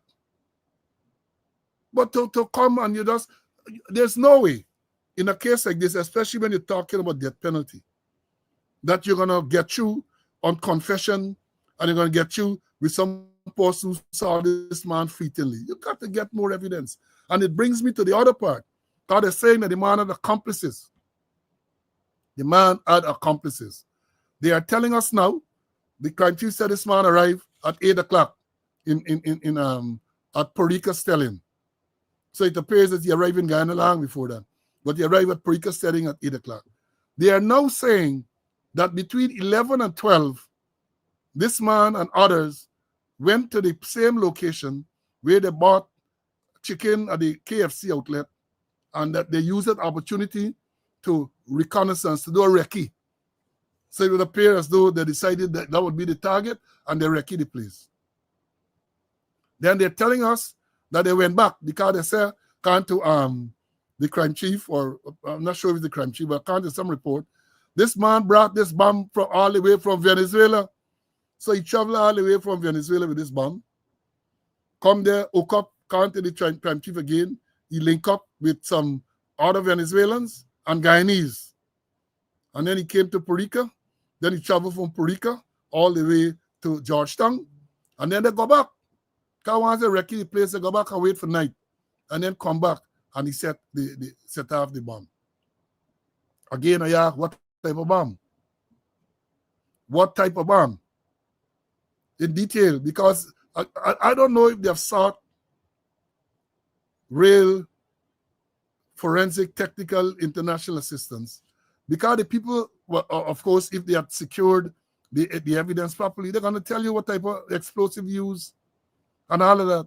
Whether the explosive was similar to that used at the police outpost and the GPL substation. All of these things are important because you might be able to make a link. You might be able to make a link. And then hear what I'm reading sometime this morning, and I had to chuckle.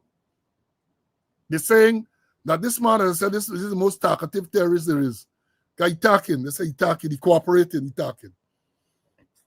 And I saw somewhere, it is reported that the man said, had he or they not been captured, they had other places to bomb. So if it is that this man came, I'll ask the crime chief this, if it is that this man came from Venezuela with this bomb, and you're now saying that they're saying that if they had not if he had not been caught, other places would have been bombed. So either going back to Venezuela and bring more bomb, either traveling to Venezuela and bring more bomb. It is more likely that this device was right here, perhaps even made right here. All of these things you have to investigate. You know, one of the main concerns I have, it looked like whatever this man tell them they believe in, you know. Is there a possibility that this man may be covering, decide to take the fall for some other person or persons? Have you explored that possibility?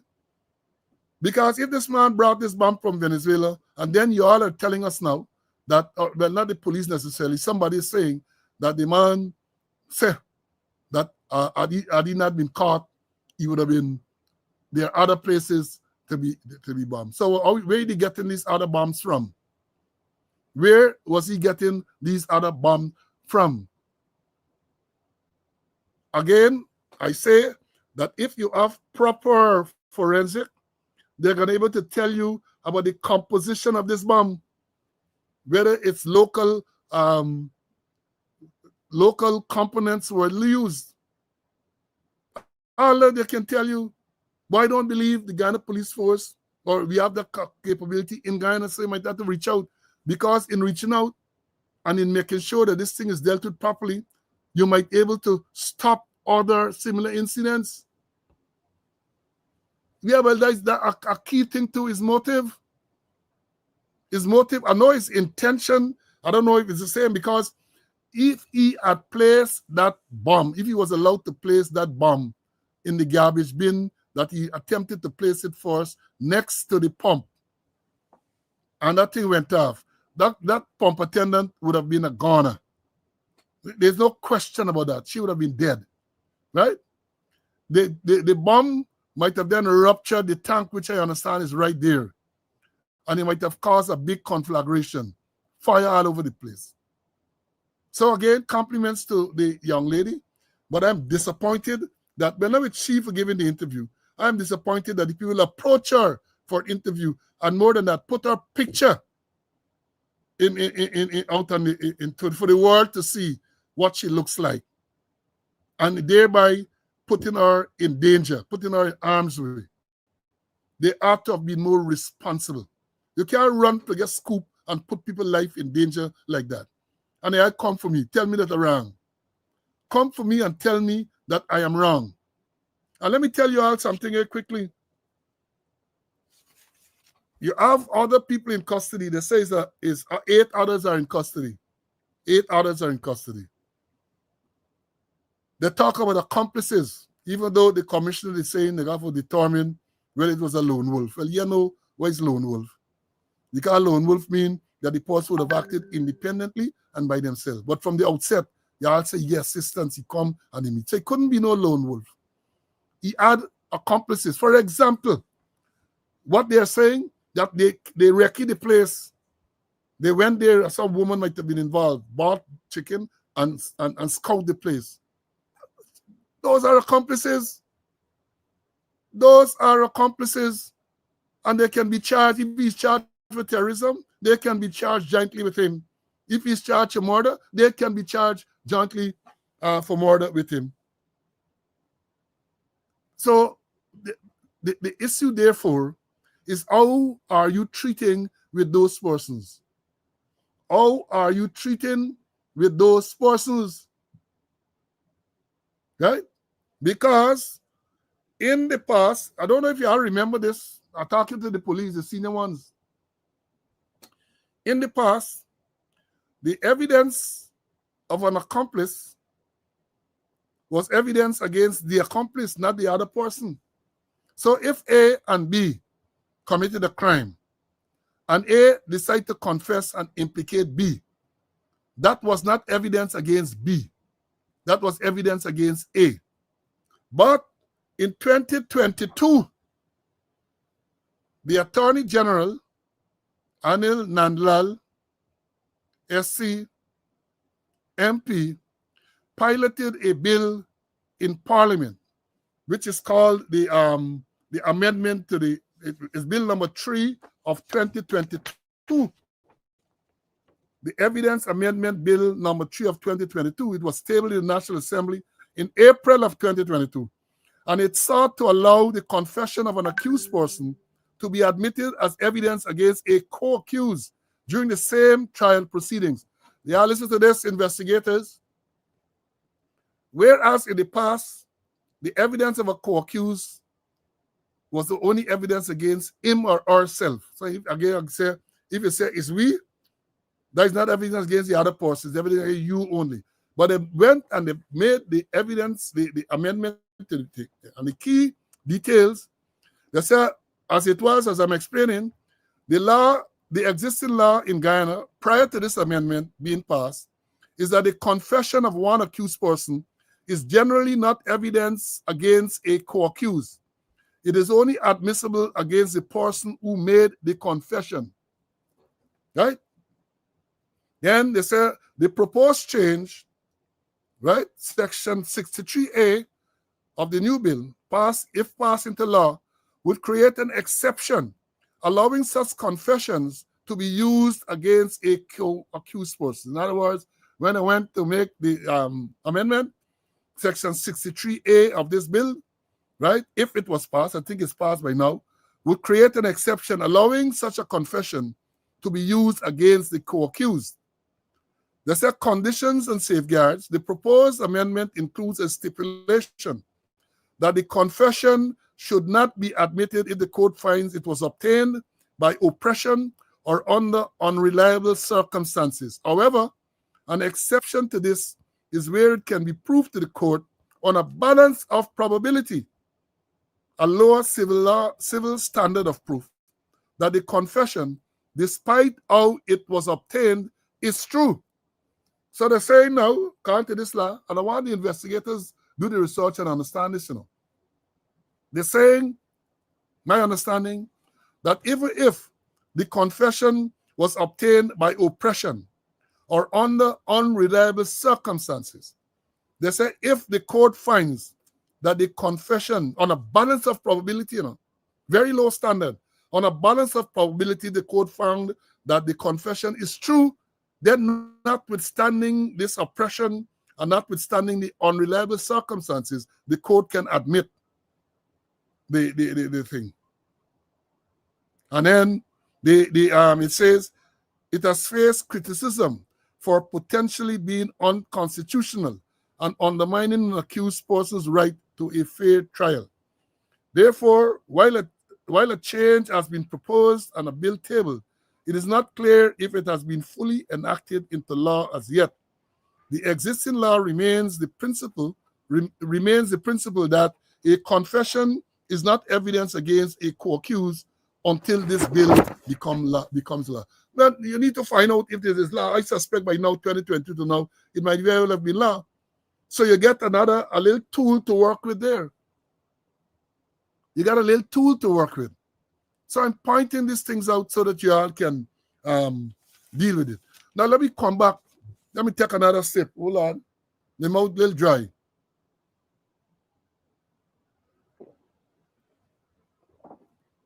Let us come back to this identification parade, because this is a key part of this whole investigation. And I draw your attention to Standing Order 71, which deals with identification parade. Standing order, this is a police standing order. The same standing order where they say they charge you for not revising. Standing Order 71 deals with identification parade. And I want to read certain part so you all could understand. So the identification parade was completed. Hope you all follow what the standing order said. Every identification parade must be conducted in such a way that every witness' ability to identify is adequately but fairly tested, and every suspicion of unfairness is excluded. The folly of unfair methods cannot be overemphasized and must be constantly borne in mind that identifications obtained by trickery or similar means is absolutely worthless. Furthermore, one must not only be fair, one must be manifestly and obviously appear to be fair. it would indeed be foolish to jeopardize the evidential value of an identification by giving the accused grounds to challenge it in court. Every effort must therefore be made to make sure that it is fair and to make sure that it is fair and to see to it that the suspect admits to it. The other side must be fair, and the suspect must admit, well, yeah, this is fair. You know, how often I'm doing, like, how many suspects can admit that it's fair. Then they say, in order to ensure that evidence in relation to an identification parade is admissible, the following points will be observed. The parade must be conducted by an officer of gazetted rank. The parade must be, let me repeat that, the parade must be conducted by an officer of gazetted rank. If this is not possible, then by a chief inspector, or in cases where this is not possible, by the subordinate officer in charge of the police station. Understand it, Standing Order 71. It says further, the officer conducting the parade must be one other than the officer in charge of the case. The officer in charge of the parade will ensure that Police Form C-19 is prepared in duplicate and will serve the original copy on the suspect. So here what they're saying here, again, I don't know if they have read it, if they know it, because a lot of wrong things that's going on. And then when you go into court, you run into problem. Because the Standing Order is saying the person who is in charge of the case, in other words, the investigators, should have nothing to do with the ID parade. That is how I know it. The investigators should not have anything to do with the ID parade, right? And then, of course, if you prepare the C-19 in duplicate, you get the suspect one. In this case, again, is problems because the man does not know English. So all you got to prepare him in the language that he knows. So all of these things, I'm hoping that they tie up, and I'm saying this not to give the defense ammunition, but to make sure that the police do the right thing. Because once you do the right thing, they can come how they want to come. You're solid. Then it goes to say, witness must not be allowed to see the suspect until the moment they walk to identify him. But here it is, we have a case where Starbucks is saying that the witness should spend hours at the police station. Hours at the police station. So I don't know, because I know with the remodeling of many of those stations, you get identification room, you get two-way mirror, you get all sort of things. So let me hope that all of these things were used to make sure that this process was properly done. They said they must not be assisted by photographs or by verbal or written description. Here we have a case where this photograph, at least the AI-generated photograph, and eventually the photograph of the man when he was captured, was plastered all over. Was plastered all over. Again, that is a problem with an identification parade. That is the problem. That is why I emphasize in Commissioner Cole that not forget, but make sure you get forensic evidence, because these things can fall through. ID parade and confession statement. They said the suspect should be placed among a number of persons, 8 or more, all 8 or more, or all as nearly as possible, about the same age, the same height, general appearance, and class of life. All of this you got to do. You got to be a minimum of 9, 8 persons. You got to go and look for 8 similar looking Venezuelans in terms of height, in terms of body structure, and all them type of thing, in terms of complexion, all them type of thing. That is how identification parade should be conducted. Then it goes on to say, the suspect must be told that he may stand where he pleases on the parade, and that he may change his position after each witness has been called in. So if you have several persons identify this one, you put the line up. I know sometimes it's get numbers, number 1 to 9 or whatever it is. So the witness can say, well, it's number 1 or number 2. Let me say you get multiple witnesses. That's the first witness. After the first witness, the suspect should be told, For move, if you want to change your position, change your position. Move from 4 and go to 8. Move from 1, so that, in other words, you're preventing the possibility of the first witness communicating with the other witness what number they pick out. What number they pick out, right? So he can change his position, can stand wherever he pleases. The suspect must be told that he may have his counsel or friend present at the parade, but they will not be allowed to take part in the parade. So if you want the lawyer to observe the parade, if you want a friend to observe the parade, that is allowed. But they can't take part in the thing. Just stand up and they are just observers, right? The suspect should be asked if he has any objection to any of the persons present or to the arrangement made. So you got people stand up. You have any objection to this people? All got to be done. You're tying up this thing properly. The place selected for the parade must be well lighted. And I know they had, I don't know where this ID parade was held, but I know, as I've said in the restructuring, special ID parade rooms were created to make sure that the witness does not see the suspect prior to the parade, all of those things. So you got to make sure that these things are properly done, right? Then they said witnesses will be brought in one by one and not allowed to communicate. So if you have multiple, the witness coming one by one, they shouldn't be able to communicate with each other, right? They must come and leave by separate doors. Witnesses should, well, this is the old-time thing, witnesses should be told to touch the person they identify. But I know, again, with this new arrangement, you don't touch. You go there and you say, well, number 5 or number 4 or something like that. What I didn't tell you too, that when the witness is there, sometimes the witness wants the person to turn. The witness might say, you communicate number 3, turn to your right. Number 3, make some type of move, because the person might have made some move which the witness want to see. So you might say, turn to your left, turn to your right, or something like that, to give the person the opportunity to really say whether the suspect is the right person. They say every circumstance should be noted by the officer in charge of the parade, care being taken to record fully and fairly the failures to pick out the suspect. So if somebody failed to pick you out, you got to make a record of that. Then the officer will prepare Form C5, which will be filed in the relevant case jacket. Then any statement by the suspect, if picked out, must be recorded immediately and read to the suspect, who should be invited to sign it. Goes without saying. If when he's picked out, you make a statement, make a note of it.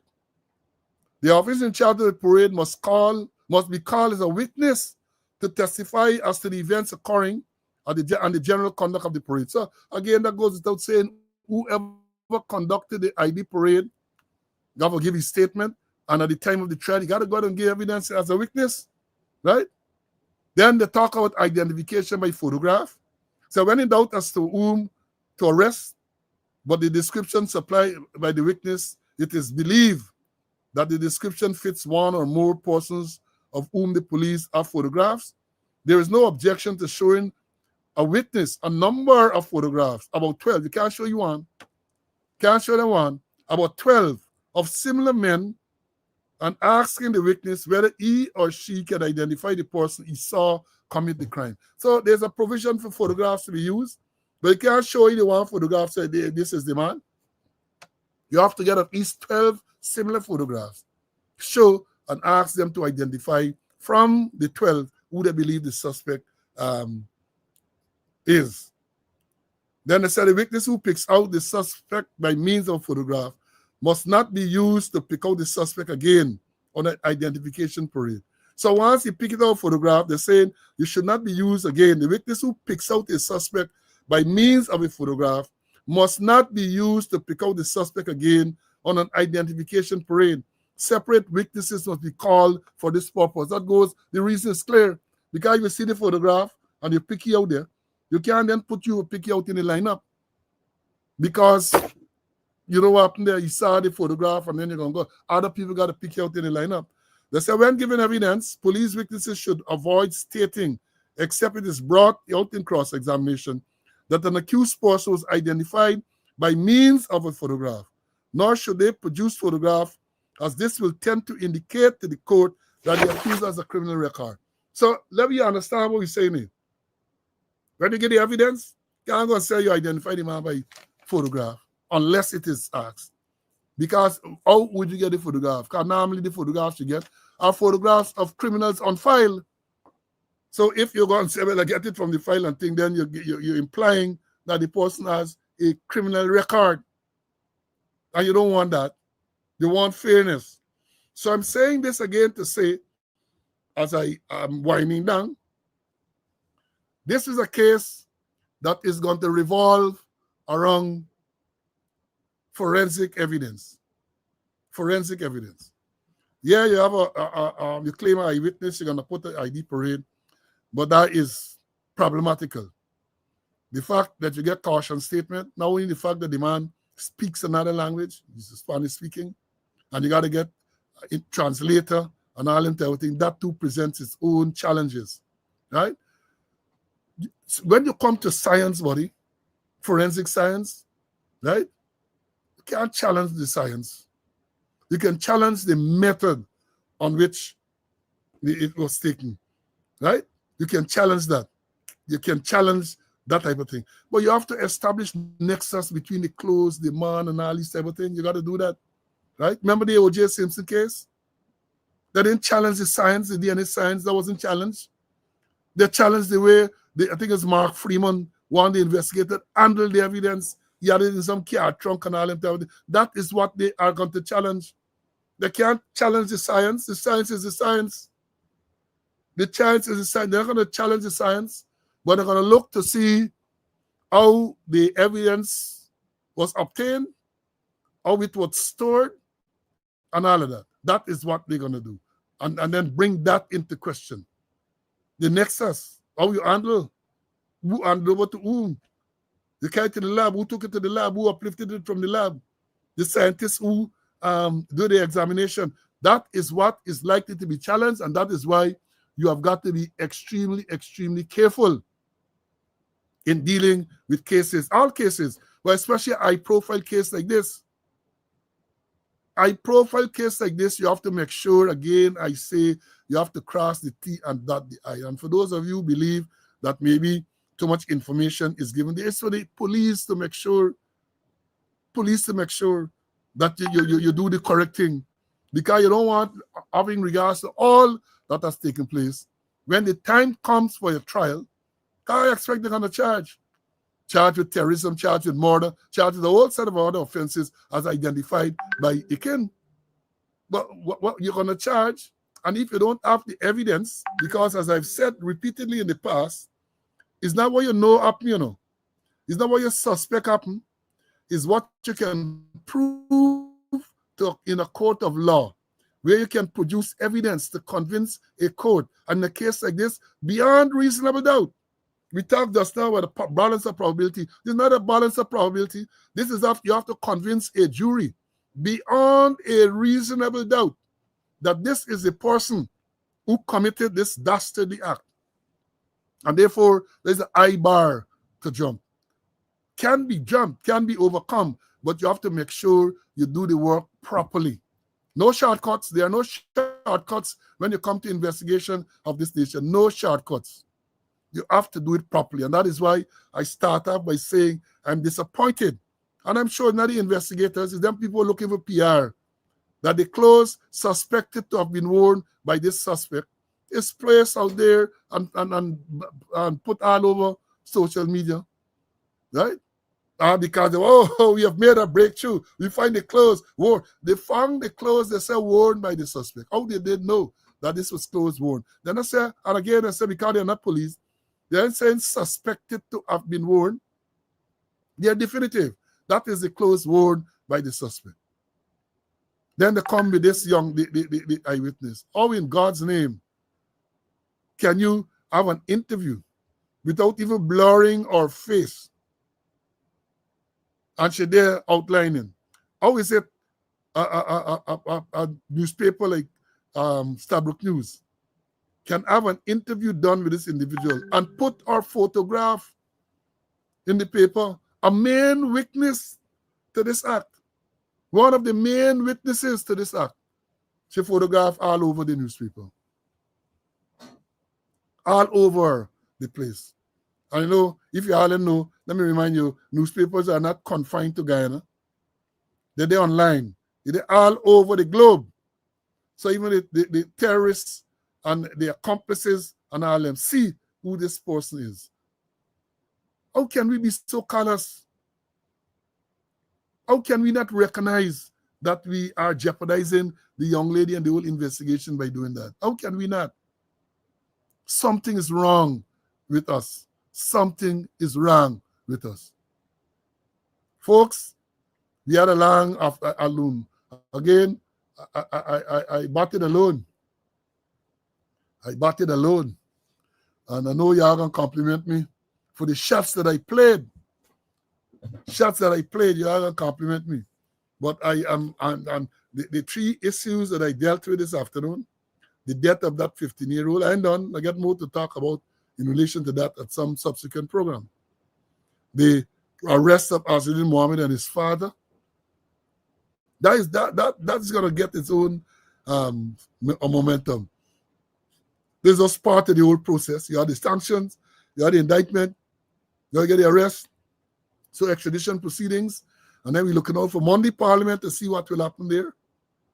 Right? Looking out for Monday Parliament to see what will happen. And then we are going to be monitoring and monitoring. We are going to be monitoring. Let me remind you, told you before, that the case of Christophe de Nabriga, charged for killing Quindan Bacchus, you know, the policeman Christian de Nabriga, charged for killing Bacchus back in June 2022.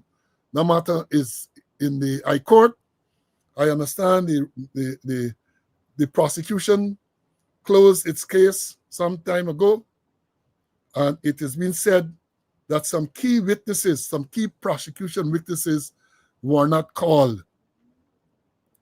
I understand that it has a stage now where the lawyer representing the Nabriga is to make a no-case submission.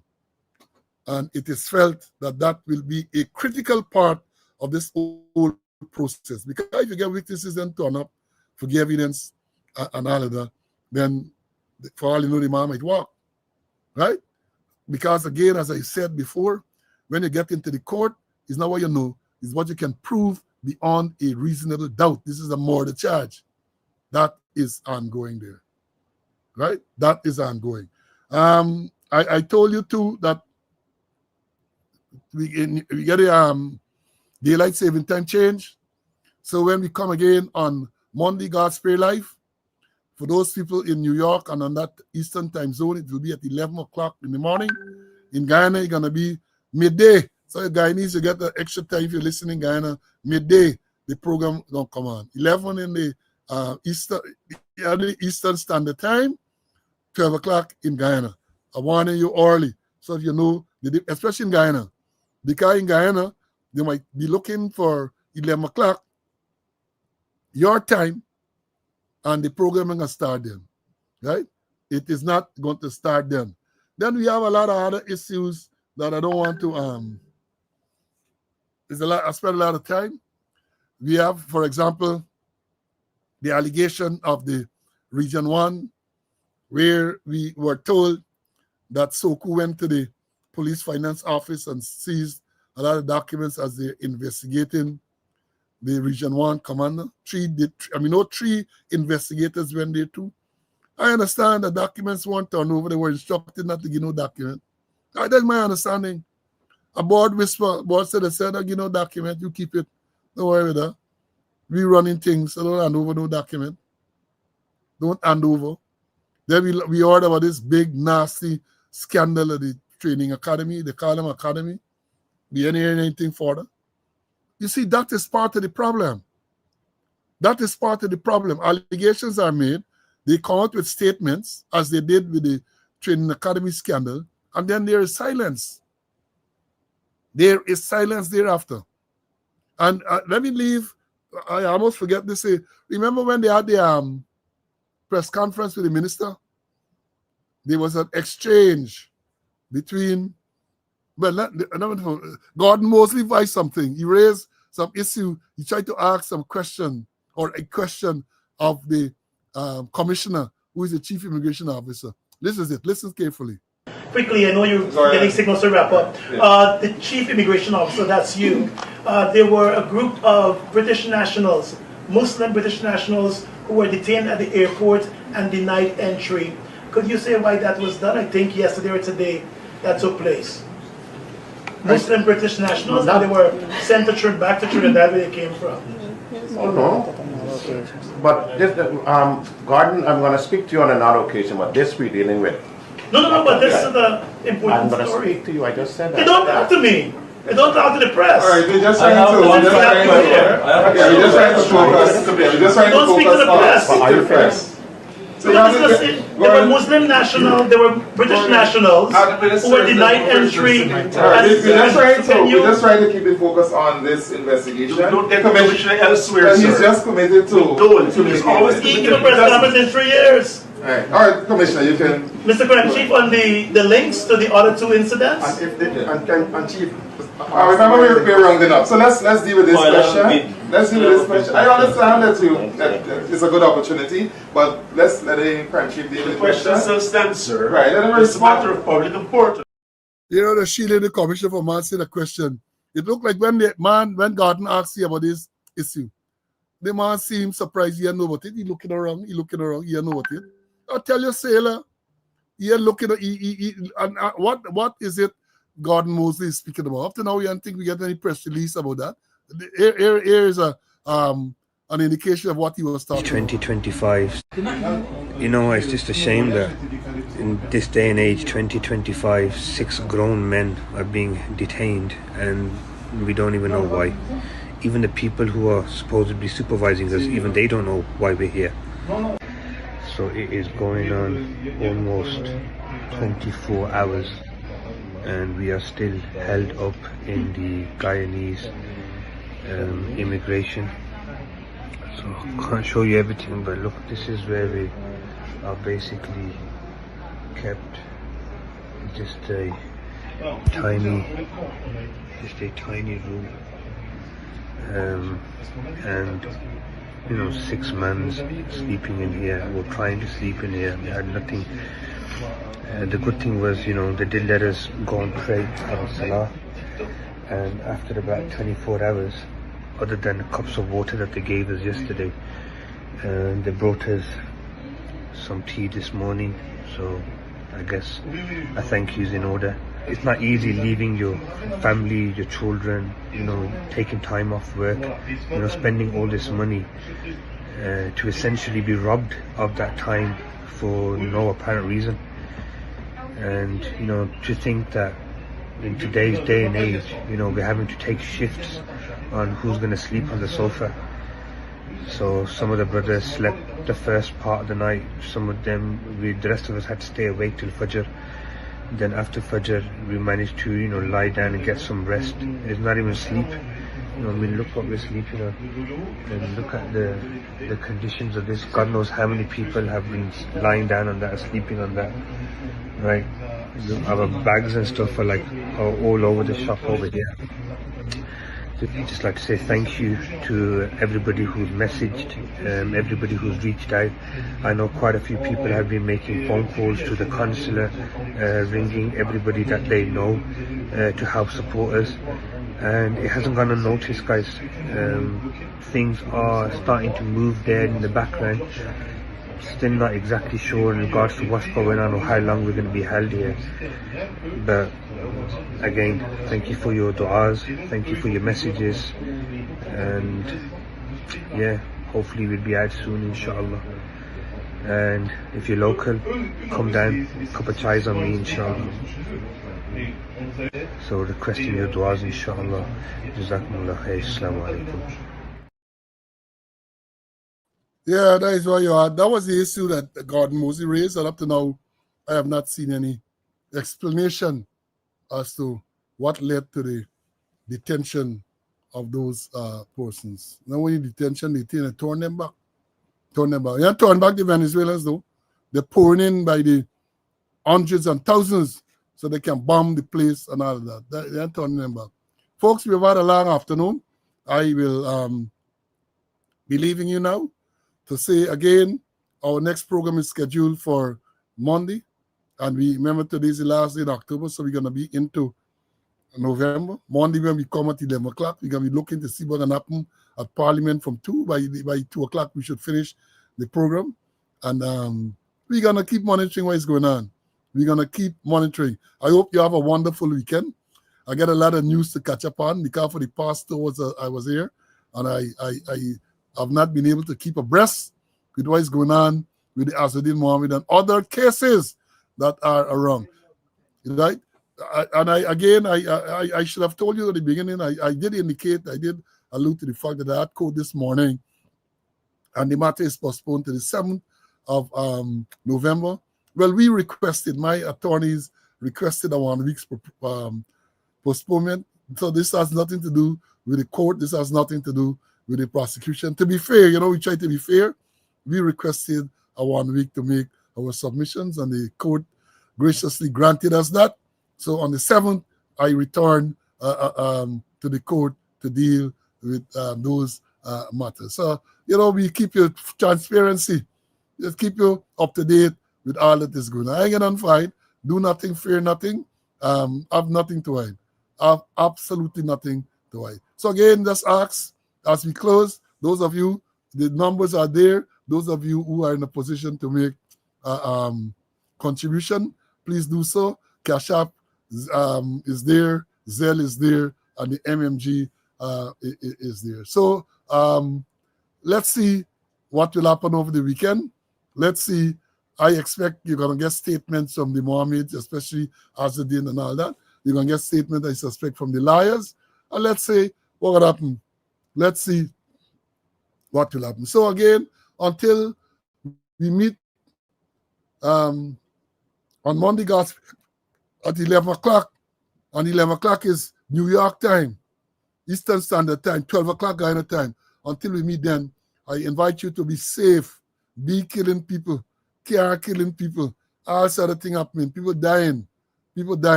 So I invite you to be safe until we meet.